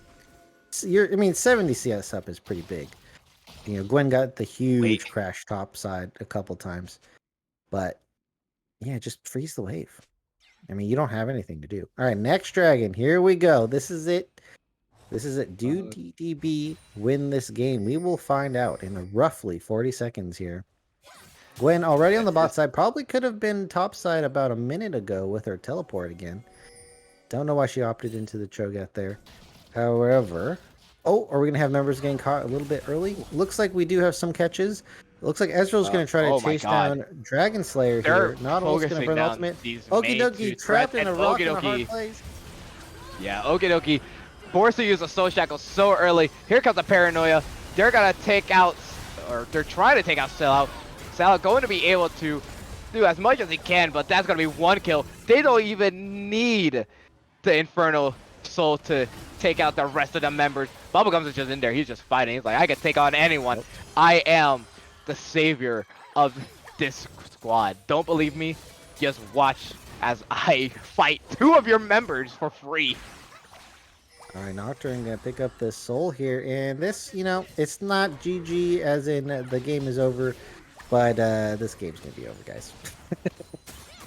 Yeah. If there's a comeback, it's gonna be absolutely massive. Yeah, this is an entirely different story. Like, this is what we were wanting to see from Diet Boys, and now we're seeing it and experiencing just how strong they truly are. And honestly, this is the comp that they needed to run in the first game. This is great. This is a great comp. Yeah, 2 hyper carries, 3 hyper carries, really. Yeah, it works a lot better. It's more cohesive, and I mean, to put it, your mid laner got the advantage this time, so that also helps out as well. Yeah, got the 2 kill advantage, so it's just pretty nice, you know. Just imagine wanting to draft to play game. Gross. never do that. Like, don't get me wrong, Okidoki going Morgana is a good pick overall, but after the first game, they kind of know. They kind of know now, like, what you're gonna be trying to do, and Okidoki doesn't even have the main mythic item. They're just, you know. Yeah. So I do question Okidoki's position even in game 1 as well. However, they did win the lane really hard, as I predicted, and you know, that is a factor that probably helped them in this game a couple fights. However, you know, not enough to win the entire game. Yeah, they have to be careful here. There's a lot of members. They're going to just lock him down. They send all the ultimates to Sellout. Then they just pop him so quick. Yeah, they have the soul, extended damage. They have a bunch of poke. And, you know, Okidoki wasn't there to bail him out, so that's just going to be Deathelios, and they're taking this Baron quick. And I don't even think they have enough time to look at it as it dies here. Oh, it's going to be... Oh, maybe Graves? Just go straight in just to make sure you can get some vision. Oh, no! And there's a steal! Blue Dragon going to help with one. They get the ship down onto the Tristana. And they're gonna be able to at least get one member out alive. Okidoki doing his best. He wants to escape. He gets the binding, but don't know if that'll be... No, it'll be enough. It'll be enough to get them out. No. But that is now gonna be 3 members with the stolen Baron. I think I don't know who pulled off Baron, but I did see a couple members pull off Baron there at the end. So yeah, has to be just a little careful. Oh, well. Ezreal. Ezreal, Oh, ladies and gentlemen. Aphelios almost just straight dying right there from the Ezreal ultimate. Looks like they're going to be able to pick up at least a kill after losing that smite fight there. I mean, Captain Whiff should be focusing in on Dragon Slayer in that. Never let the enemy jungler into the pit. Especially, if you're a support, you don't do any damage, really. So just spend all your CC, get the knockups, prevent the Graves from getting in, and your team has it Baron, and it's a smooth victory from there. Yeah, it such a feels bad too because like the main thing for or the main winning idea for the Lighthouse Snowbird was just wait a little bit. We're gonna scale up. Wait until we get to our power points. Don't let them get to those power points so quickly, and that kind of just blew up right from the start. And I mean, it was just I don't know. It's just terrifying when the Hey, couldn't you Tristana pop gets the up paranoia? MCS, gets You 2 could have kills on his popped the own. paranoia. You could have popped the paranoia too. Oh my god, there are so many things that could have gone better there. I'm just thinking about it. I'm upset. It's just I'm triggered. It's unfortunate for Lighthouse just that the main carries are so ahead currently, and Ah, it wasn't really like the roaming was. It wasn't really that like roaming mattered a whole lot. I don't think. Bubblegums got ahead, Pagans got Yeah, ahead, and from there it was just it it was was just mostly the Nocturne and doomed. getting I mean, you into can the see they're jungle. still giving up a fighting shot. So maybe if they get the Elder, they could turn it around possibly, but there's a lot that have to go right currently. There would have to be a lot that goes right, and nothing can go wrong at this next dragon here, as Okidoki finally shielding herself in time here. However, it doesn't look like you were in a good enough position, barely gets out. Felius has to burn flash, Wow. doesn't survive from the Nautilus ultimate, multiple members going down. Actually, and now we have a 4v4 for this dragon here, but no sellout, no hyper carry damage, just for a support, not worth. Uh, And it looks like forget LHS everything I just said. Forget everything I just said. It's looking grim, and Xander just caught out. Xander just popped. Yeah, it's I mean, not much. You I could think do I think it's there. fair to say it's time to write the will, put the body into the casket. It's time to just send them back and Hire the a lot lawyer, get cleaner your play. plot, buy your coffin, because your name is written on the gravestone here. As this Elder Dragon's coming up in 6 seconds. You don't have a Zoe for this fight. Now, Felius is back in time. Members coming up here. Teleport coming. Questionable teleport from the Cho'Gath. Yeah, Alizé was right This there. is So this is a 4v5 as it stands, and I don't think the Diet Boy should be waiting around for the wait, Zoe to come. this is not good positioning. This is not good positioning at all. Oh, Gwen They're gonna come gonna from be behind choking. here. Gwen is right there. There's the ulti. It hits so many members. And now comes the paranoia. Now comes Aphelios being targeted. Aphelios is going to be taken out by Mac. He's unstoppable. Alizé taken out now. Bubblegums, he's on a rampage. Yeah, there's another kill going on. Pick up another. Send them back. Get the ace. Send them to the gray screen. And send it to a game 3. We're getting excited here. It is DDB picking it up, picking it out, and taking the game. They got their revenge. They're back in game 2. They're not out yet. And now we got ourselves an interesting match 3 here. I want to see how both teams adapt to that. And man, that was a stomp. I'm just going to say it. That was a stomp. That was exactly how that's exactly how they writ it up, okay? Exactly everything. They're like, okay, this is gonna happen first. Okidoki seems like he's prone to getting picked out, and they called it if that's what they were looking for. I mean, Okidoki just picked out so many times, wasn't shielding herself or anything. So they got picked, and eventually it's just not much you can do. So I want to see a different pick coming out in the next game from Okidoki, maybe something a little more aggressive.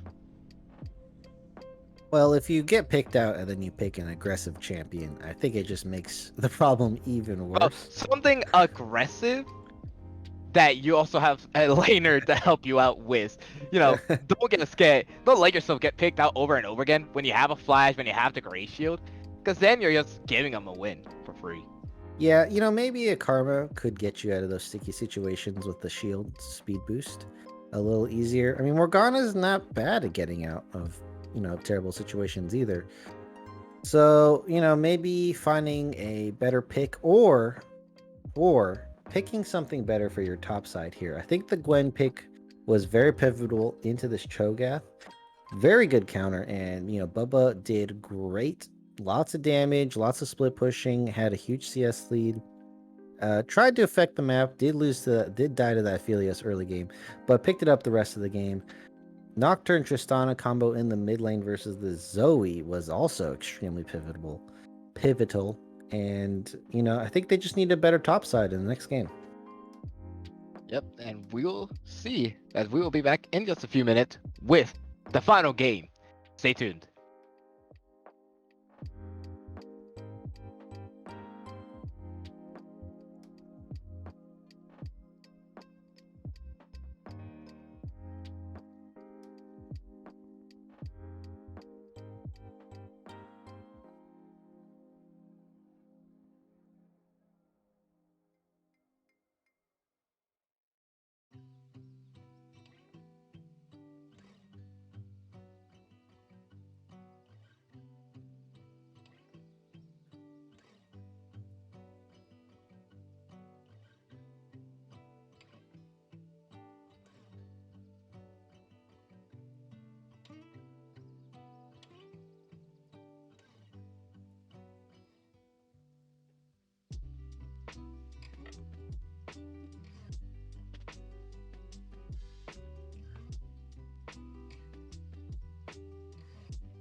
What's going on? So we had no idea. Oh, There's we're just some talking. miscommunication on our part, but here we go. Into the pick ban phase once again. Nocturne and Swain banned on both DDB and LHS's side, so they are a lot happier this time around. And you know what? Sure, run it back with Corky ban. I'm not scared of Nocturne pick. Why everyone banning this champion all of a sudden? Oh, but they let the Xin through. So I saw this ban every round. So now we get to see it. I'm excited. Xin Zhao, very good in the current meta right now. Yeah, I haven't seen a whole lot of Xin Zhao's. So this is going to be one of the few times that I do see Xin being played out here in meta. I know a lot of people are probably going to say, have you not, or whatever, but it's just rare for me. And Sejuani being the pick here, and well, you mentioned Sejuani early on, I believe, and well, here she is. Hey, tanky jungler for once. All right, we'll see how. Well, they haven't locked it in yet.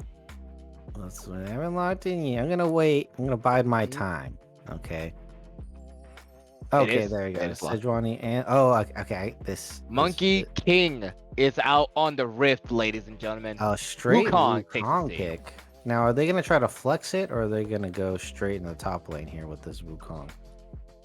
Well, same here with the Karma. Karma kind of being a flex pick for all the lanes. I know top lane Karma's kind of been, not as relevant, but still a flex pick nonetheless. Karma can go mid, can go support. So interesting pick out from DDB. And well, I think I've kind of figured out where Karma's going now. Tristana being locked in once Tristana. again. All right, now Wukong. So the Senna Wukong is still a thing. You can do it, and can be picked into the top lane as well. I don't think Wukong's a mid laner, but who knows? Who knows? Nope, it's the Nico. Nico. Wait, oh man, this is some double weird picks. So Wukong Nico looks like they are going for the Wombo combo comp here. Sejuani Wukong Nico. So we'll see if DDB reacts appropriately. Maybe some poke, maybe a split push, maybe a pick comp. What are they going to go for in response? Now we have the bans coming up, and we have a Nautilus Agma ban straight Oh, that was away. an Now, immediate cogball. That was an immediate cogball, man. yeah. Now, if I was LHS, I would ban Ezreal. And if they're listening to me and they think I'm a genius, they will ban Ezreal. Because Karma Ezreal is a dirt nasty bottom lane.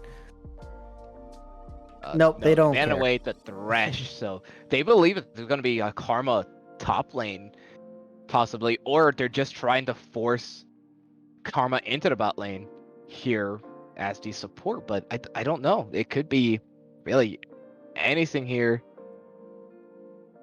Yeah, Ezreal probably is going to be R4, as one of the chat said. And, well, instead they actually just go ahead and ban away the Morgana. Okie dokie, going to be forced to pick out a new champion. And I'll be honest with you, Chief. I think Okie dokie's okay with that. I think he's perfectly fine with choosing a new champ. Well, I think I'm fine with Okidoki getting a new champ. How about that? Come Less on, bring some distress. flavor, some spice. I don't want the same old thing. Some flavor, some spice, and a little bit of Aphelios once again. It should more Wombo. theoretically, That's all I'm seeing. I'm just seeing yeah, more Wombo. theoretically, it should be the Ezreal pick here. So, Okay. whoa, Okay. it Galio is mid. 1-1. It is Galio tied mid. up. LHS won the first game. DDB ended up winning the second game, and now we are in the final game of today. And it is going to be the Vayne. Wait, is this Vayne. Vayne Galio bot? Okay, hold up. Wait a Hold up. second. Hold. Screw your Wamo combo. There. I honestly think Vayne is a garbage pick here. Vayne's terrible. This is this is one of the worst picks of the whole series. I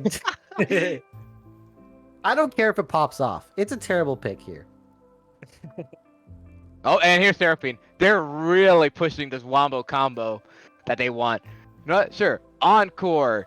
Add in the Blossom. Add in Spinning Monkey. You're just adding in a CC train of hell and torture. One issue. If you want to do that, there's a Galio now. So Galio is gonna be here. I'm very confused on the Vayne pick. The Vayne pick's the only thing that confuses me.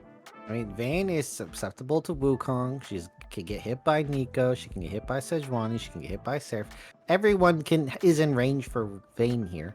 And no one's a tanky. I mean, Sejuani's kind of tanky, but no one's a super tank that Vayne has to shred through to safely hit. So I don't think Vayne's a good pick here. Don't think she even does well in lane. Maybe if she's with the Karma, it's okay. But it makes more sense for Karma to go top, Galio Vayne to go bottom here. And for LHS going with the going for a Wombo comp here, they're gonna be losing out a lot of prio in the early game. So that's where this Xin and this Tristana can really get out of hand. We'll see if that's how it's going to play out, though. Maybe a big skirmish happens level 6, and, well, DDB is going to lose that fight. This game is going to be a lot more interesting to pay attention to, as Vayne is one of those picks that's kind of like a toss-up, I guess. Really, just to say, for me, it's a toss-up because she's either really good or she's really bad. And into this comp, I just don't see her popping off like the normal Vayne usually would. Right. Now, imagine if Pagans decided, you know what, I'm gonna pull a Caps. I'm gonna become Vayne. I'm gonna play Vayne mid. Highly doubtable. Don't get me wrong. I highly doubt it, but Yeah, Pagans make sure. Tristana better in the mid lane, and we have it confirmed. Pagans is playing Tristana mid. I mean, Vayne not bad into Aphelios, but into this entire comp, I don't know about that. That's where we're throwing the red flags here. It's a CC hell for Vayne. If Vayne gets caught, it's almost done immediately. So... And she's likely to get caught with her shorter range. One of the shortest range AD carries in the whole game. And there's a lot of things she's going to have to avoid to not die. Yeah, we're going to be quite interested to see if they can stay safe. I don't know. It's one of those picks that has the casters confused, that has the whole audience confused, and the only people that know what the hell is going on in here is Pachatori and Captain Whiff and the side of DDB. I don't even know if Galio Vayne's a great bot lane. I'm just thinking about it. I don't even know if that's a good idea. I feel like they kind of surrendered the lane. They might be taking the lose lane win game phrase a little too seriously here, because these are two people you don't want to be messing with. Yeah, I mean, it seems like last game they lost lane and they won the game, and they were just fine anyway. The rest of the team was able to have a lot of priority and make a lot of moves on the map. We'll see if that's the case this game. Another thing to note here is the Nico into Tristana. So what build is Nico going to be going for here? Going to be going for a mage build or the on-hit build? I don't want to see the on-hit build, because to me, it kind of seems like a troll build if you're playing into Tristana. Like, kill the mage, get the Everfrost, so then you can CC even more. You lock them down, you do all that smooth jazz stuff. Stay to the script you have. Don't do some wacky stuff. Don't do that. We're not the LPL. You don't do that here. Stay the script. Something else I want to point out is that DDB has very low magic damage in their comp here. So this is going to incentivize a lot of armor building, which is going to negate a lot of Tristana and Vayne's damage, especially Xin Zhao as well. So they have a lot of things stacked against them. But on the other side, Lighthouse also has very bad early game in all their lanes here. So they both have picked very, very clear strengths and weaknesses in this game. So I think, whoever wins is going to win pretty hard. Yeah, although I'll be quite honest, I feel bad because I have a gut feeling that Pachatori might be a target throughout most of this early game.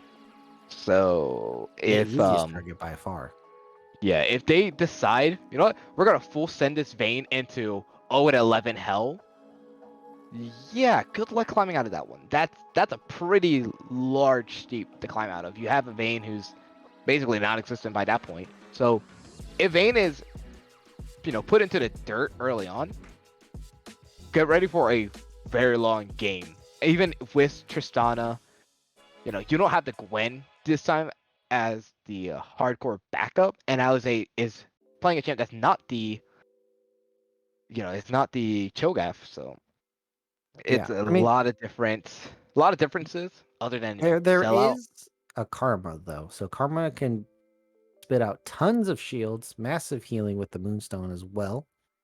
So that would be, and Galio is pretty good at zoning, so that would be their only defense for this Vayne here. But that's the problem. That's the only defense for this Vayne here. Now, maybe if Pachatory plays back and does more cleanup crew than actual team fighting, that might work out in their favor. But, it's going to be a very fine line because you have to decide between team getting wrecked by Wombo combo versus me dying versus me doing damage. There's a lot of factors that are going to be playing in here for Pachatory. And I know we're focusing in on this Vayne, but it's the prime target. And honestly, if I was Sejuani on Dragon Slayer here, I would just be visiting bottom lane all game. Yeah, I mean, you might as well, at least lock that down. Or if Pagans doesn't have this hot fire start that they had in the previous game, then just go ahead, try and maybe get him back if possible. If not, then at least maybe you can try force out a flash or so, put some more respect than what had happened in the previous game. 10 seconds left on this spectator delay, and we will be hopping straight in, so then you all can witness the legendary Game 3 of the series. All right. What are you looking forward to in this game? What is something you want to see happen? I want to see if they can pop if the Lighthouse Snowbird can pop off this can really pop off this CC train that they are wanting to do. You have the Pop Blossom, you have the Cyclone, you have the Encore, you have the Moonlight Vigil. There's a lot of ultimates that can go down here, and if they can get these to go off, maybe it's a lot of too much CCs for the other side to handle.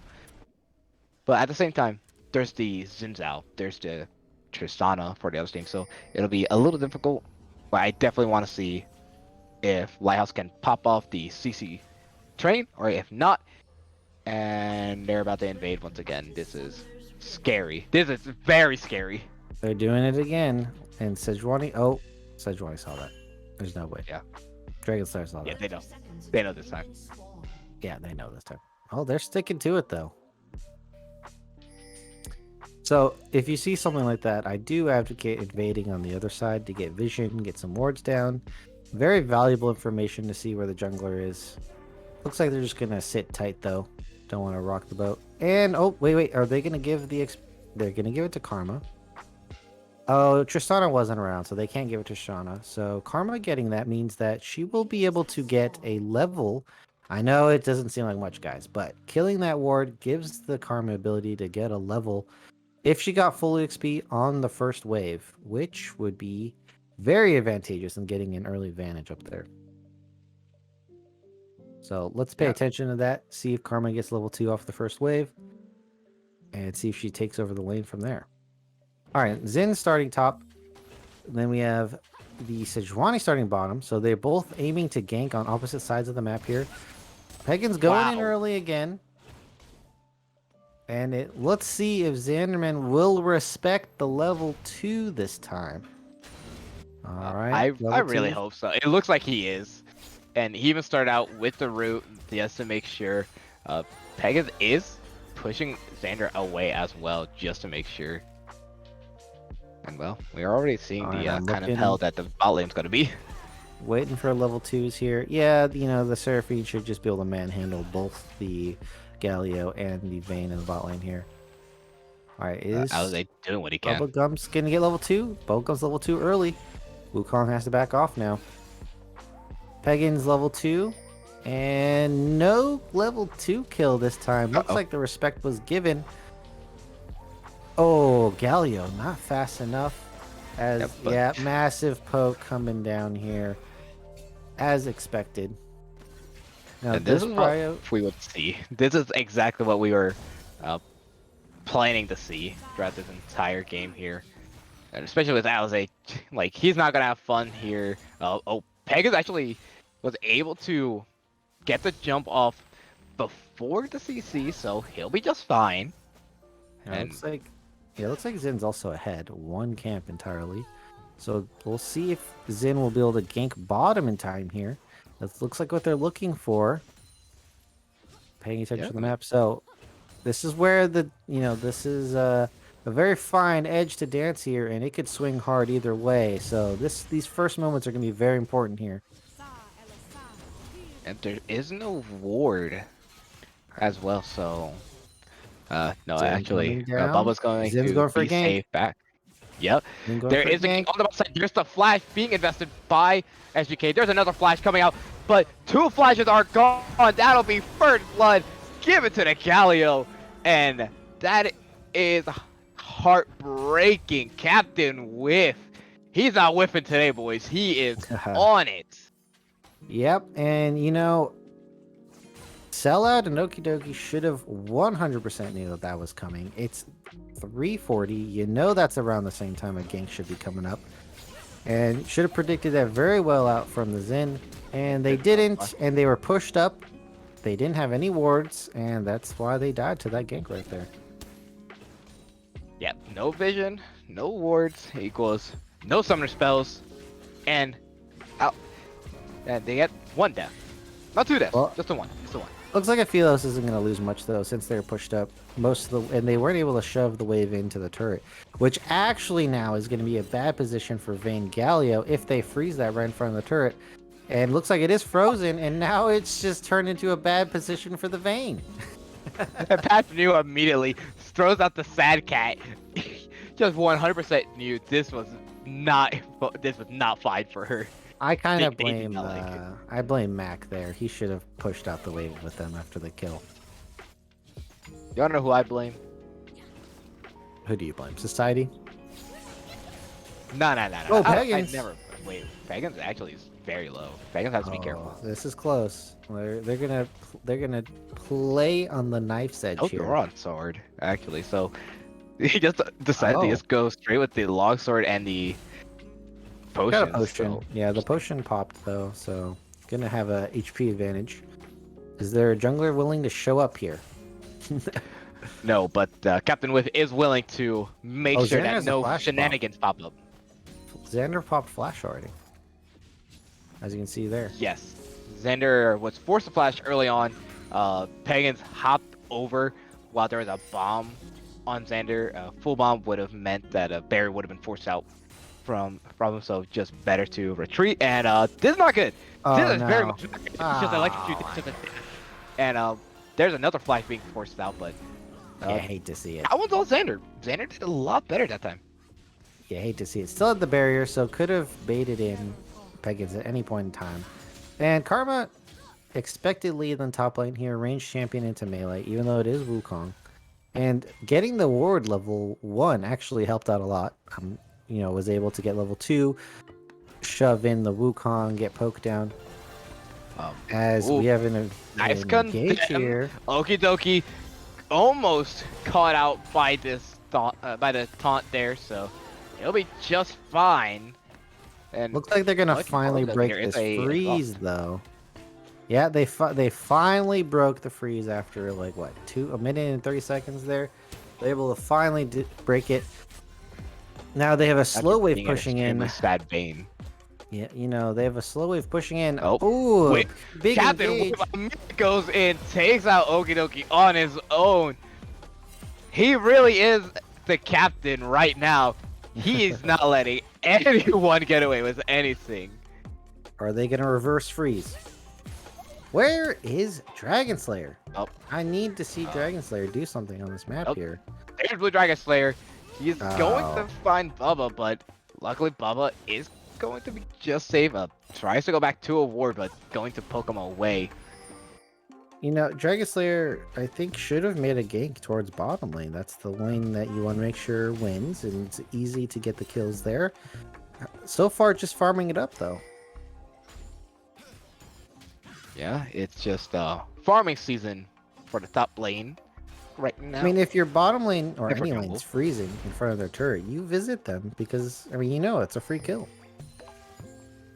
Yeah, and no, I'm not really surprised at all with how this is currently going out. Engage here, all in. Whoop! It's a cyclone being used by Ally. He wanted to take this fight, but he has to be careful. There is a Sins out in the area. Bubblegums is going to be just fine. Carry the So surf now right in tow. SGK going to try to get the kill here, but Flash is forced out. Alize going to have to help. There's the Glacial Prison coming out. Or no, he doesn't even get the Glacial Prison. It's just the Ice Prison in itself. He wasn't even level 6, and he's taken out for Alize's faults. Yep.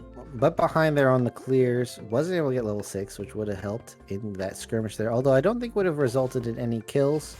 Was able to save Alize there, but not himself. And that's going to be another kill for this team that is, starting an early snowball here.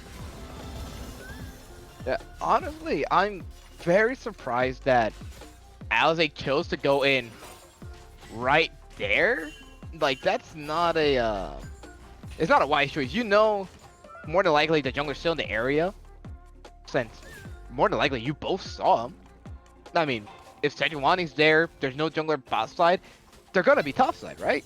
That's kind of the logic. But instead, he goes straight all in, force a flash out, and then immediately just from there, just big satch, and Bubba is gonna go the support build, as you do. Yeah, that's what you want to do. Moonstone, they just buffed it again, and now it's crazy again. So no reason to not go Moonstone here. And Look, buffing I'm your just saying. 280 carries is going to help way more than dealing extra little bit of damage on Karma. Big Yeah, whoop. I'm just saying though, like Galio Vayne, I like it. It's awesome. But hear me out It shouldn't be awesome. on this crazy pick. Hear me out on this crazy pick. Game changer, Yumi. For who? For either side. You gonna try and stop that healing? I guess. Let's think. I think maybe. I Put- mean, Vayne give Yumi's pretty Alize- good. you give Alize you give Alize Mundo, you give Okidoki Yumi. Yumi can just sit on someone. He doesn't have to be picked out. He'll be just fine. Interesting. I think for getting it on Vayne, the speed ups are really nice. And you can CC the entire enemy as they're coming in. On the other side, Nico could use a Yumi to get in there quicker. Could also CC to get a confirm on her ultimate. And I do want to say there is TP advantage for Bubba if there's a fight at Dragon, which it looks like there could be Oh a my fight gosh. a brewing here. Not between the mid laners, by the way. I wasn't talking about that fight. I was talking about a different fight. But, TP gonna there's be a hurt top here four by coming Karma. in. Exactly right as I say. They're gonna find Blue Dragon. Dragon force the flash, but it does not matter. You're gonna go down. You shall pay for the sin of daring to approach a Zinzao.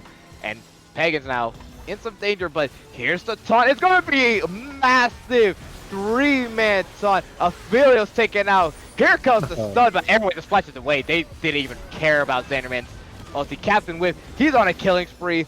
Okidoki now the last man standing, and he's gonna be taken out. Pachatori takes the kill. He's 2-0-3, and this is now the most improbable of things, and the thing you hate to see the most. Your Aphelios is down 0-2. The Vayne is 2-0-3, and there's only a 10 CS gap.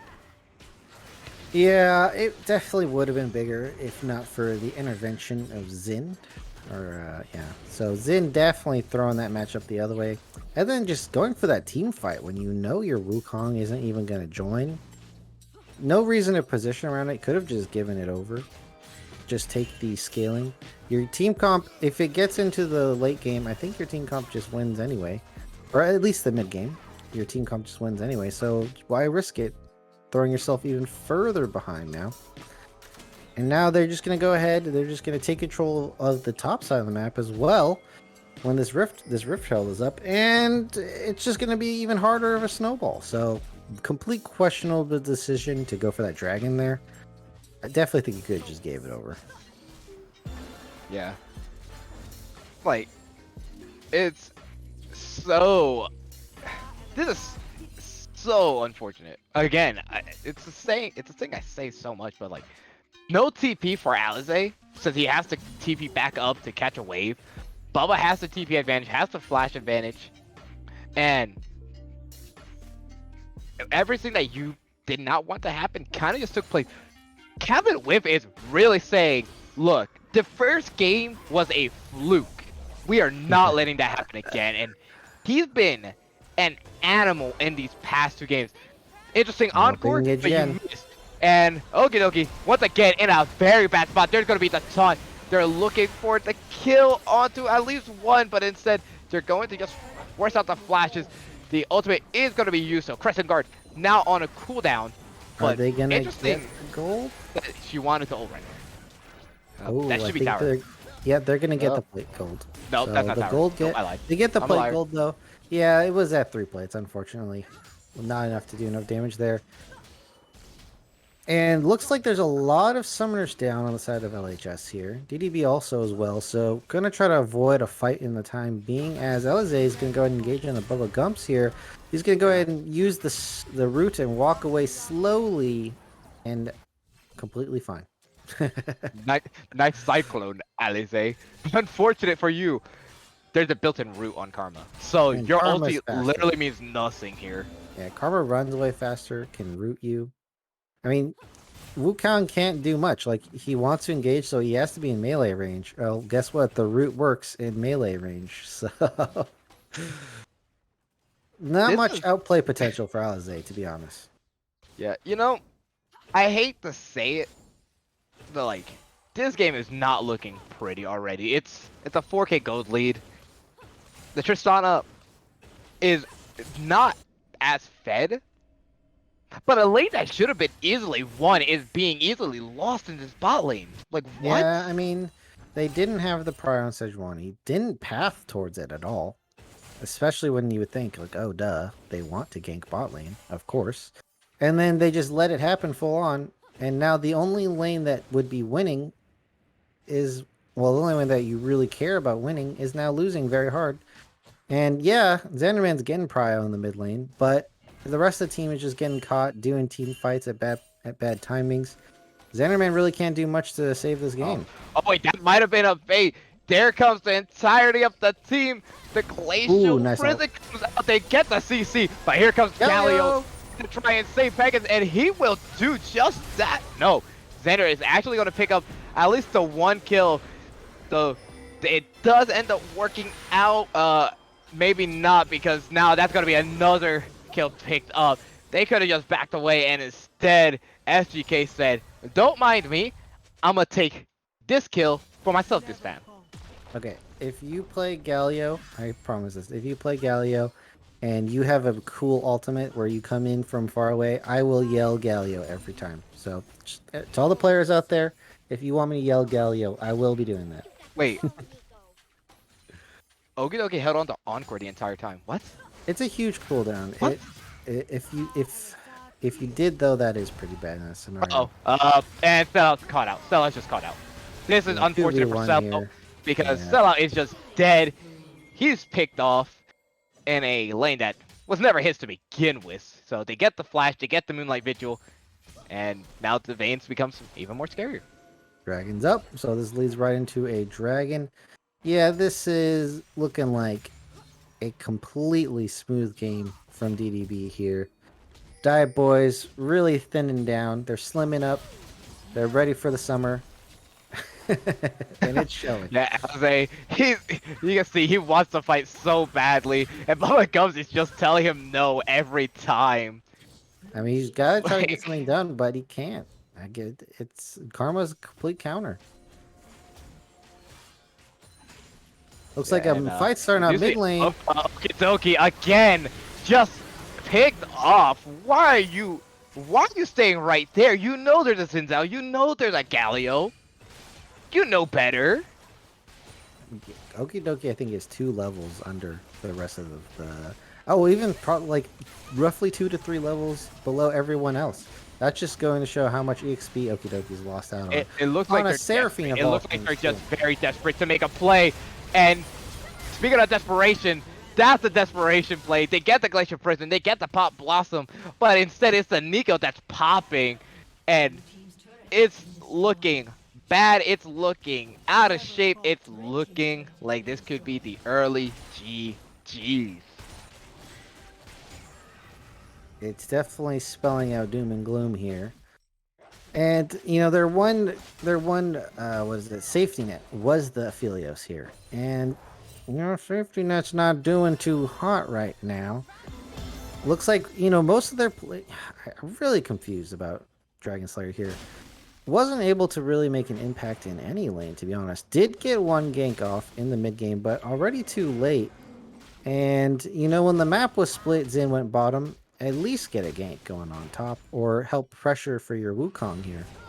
But wasn't able to accomplish either of those things. And it just looks like, you know, huge advantage for Xin. It just looks like Xin's just taking over the game. I'll give this much credit. Alize has held his own pretty well. I mean, he's 140 CS against a laner that has been harassing him throughout this entire time. So, give credit where credit's due. He's doing his best.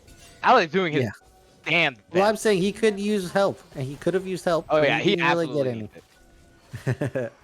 Like, I mean, I he's guess been, Dragon like, Slayer saved Alize from one gank. Yeah, but I think you're gonna need more to win this game. yeah, I mean, let's be honest here. Whiff has been.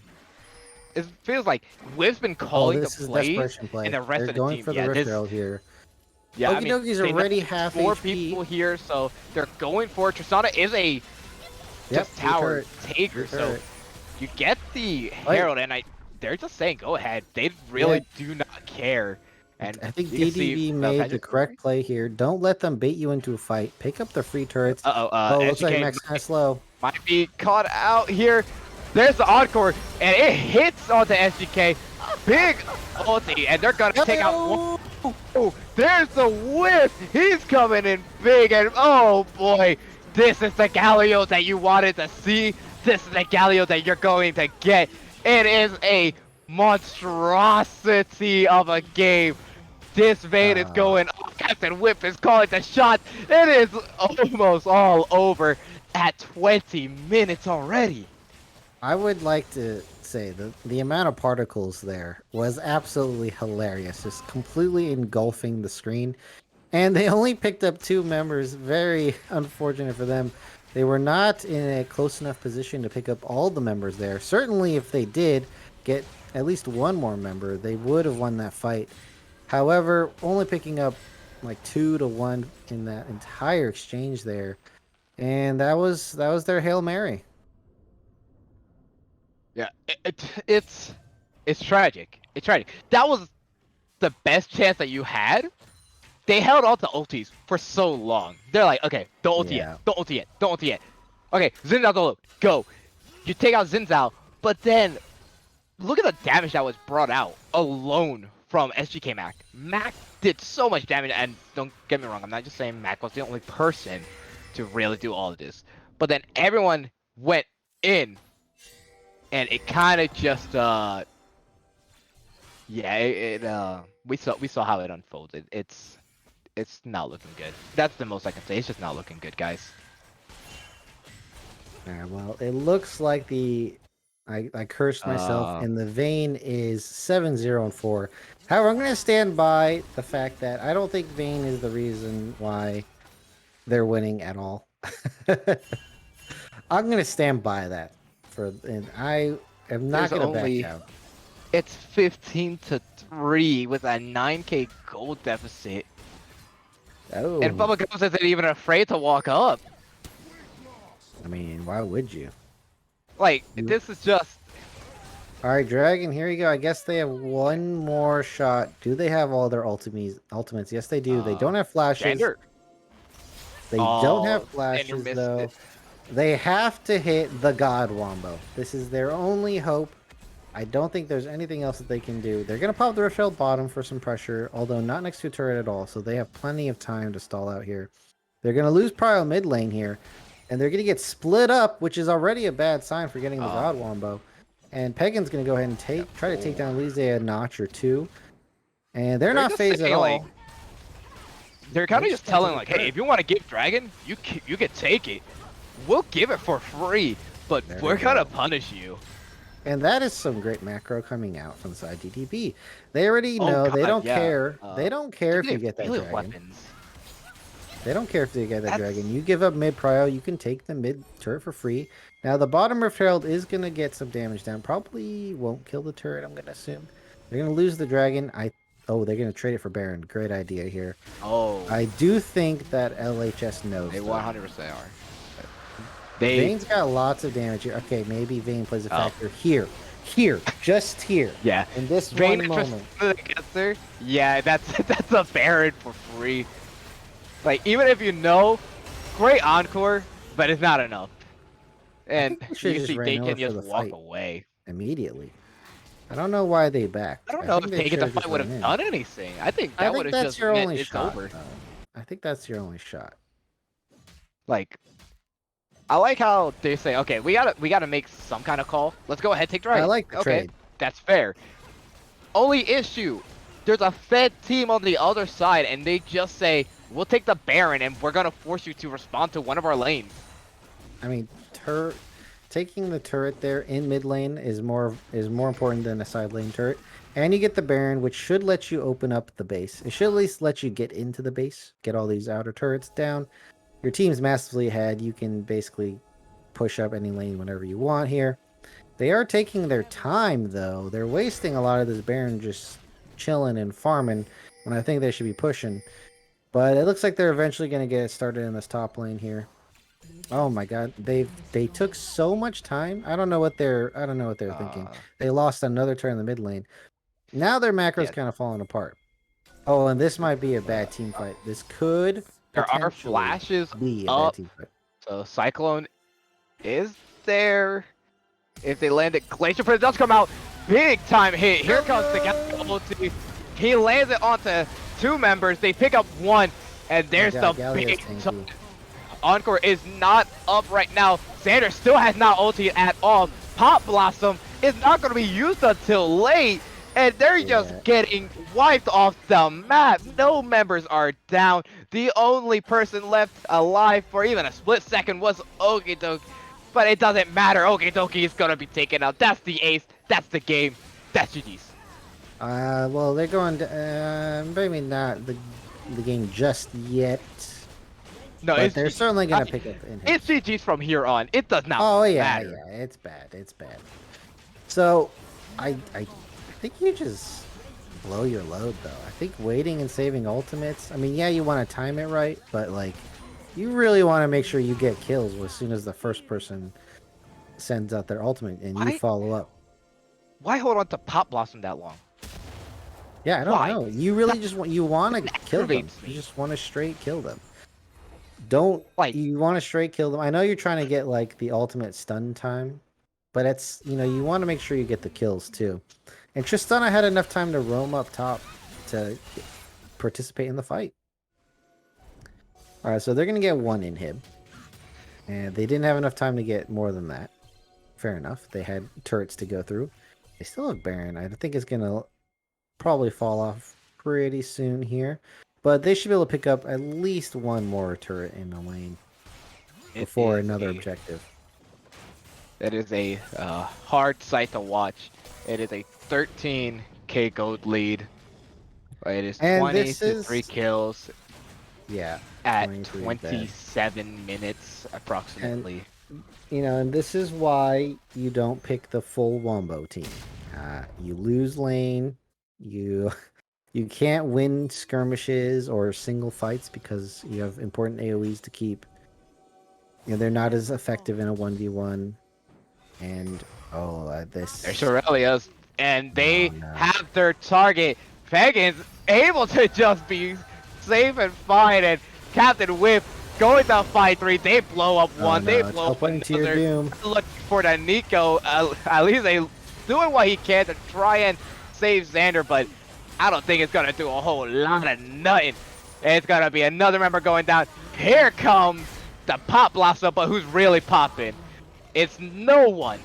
It is over. Whiff once again coming in big time. Oh, man. And Pagans should have been dead to rights, theoretically, and instead he stays alive, and it's just... Just imagine playing on the Sejuani, just watching your entire team die as you're in the base doing pretty much nothing. Hey guys, don't mind me, just clearing minions. Do. But looks like the Every once in a timers are short while, enough, and she's though. back up. Yeah, the timers are very short. Oh, Oh, another and heat taunt. Captain Whiff, beautifully done. Patch Atori, Captain Whiff, SGK. This is how the story of the game has been. Whiff always hits, Whiff doesn't miss. Give Whiff everything. That is And GG's. the And that will clean game be, from the bot lane. Where that was the zero deaths for cleanest them. game. That was the cleanest game I've seen by any team in my castle career. Whiff Like diff. that was, Whiff diff. it was Whiff the Whiff diff. diff. I like it. Whiff I like it. had incredible ultis, incredible positioning. Paggiatori did not allow himself to get picked off at all, and Yep, props. he was just a monster. Like, don't get me wrong, Captain Whiff was destroying people too, but I mean, this team played so well. Pagans played well afterward. That that's perfection. That was perfection. Ran up right there. Well, they were 2 kills away from perfection, but it was close. We'll call it. It, We'll round up it to was perfection. it was perfection out of perfection. We'll call it that. Oh But man, yeah. Well, the Dirty Diet Boys get it done, and they're gonna go ahead and pick up a win in this gauntlet. I'd like to pass it over to probably the production crew to get us more information on the upcoming games. But I'm excited to see how they're gonna progress. And it looks so far, it looks like they are doing pretty good. yeah, and if they can play like how they did in these last two games, I don't think DDB will be a small team. They're going to be they're a big team to take on head to head. They lost big time in that first game and they rebounded hard. I did not expect it, so I was very surprised. I am going to get you some more, and it's going to be the last minute goons going against DDB and the next round of the gold gauntlet. So once that does take place, we hope you guys So, stay tuned for it. So yeah. so you know what else is a gold gauntlet in cinematic history? Oh no. Well, What it's else? in a Marvel film. Just gonna throw that out there. Are you saying that they just Thanos snapped them? No, well, they didn't. They only got one. They only got one of the crystals. Okay, they didn't get all of them yet. They're on their way. Dirty Diet looked at Lighthouse, strained the eyes, and just said, "You should have gone for the head," and just mapped them out of history. Beautifully done. But as I said, the next game that will be taking place is Last Minute Goons versus DDB. That'll be coming up, I imagine, next week. So please stay tuned for that. I have been Asami, along with my good old friend Krims here, All and right, we thank will you see guys. you all in the next game, whenever that takes place. Peace.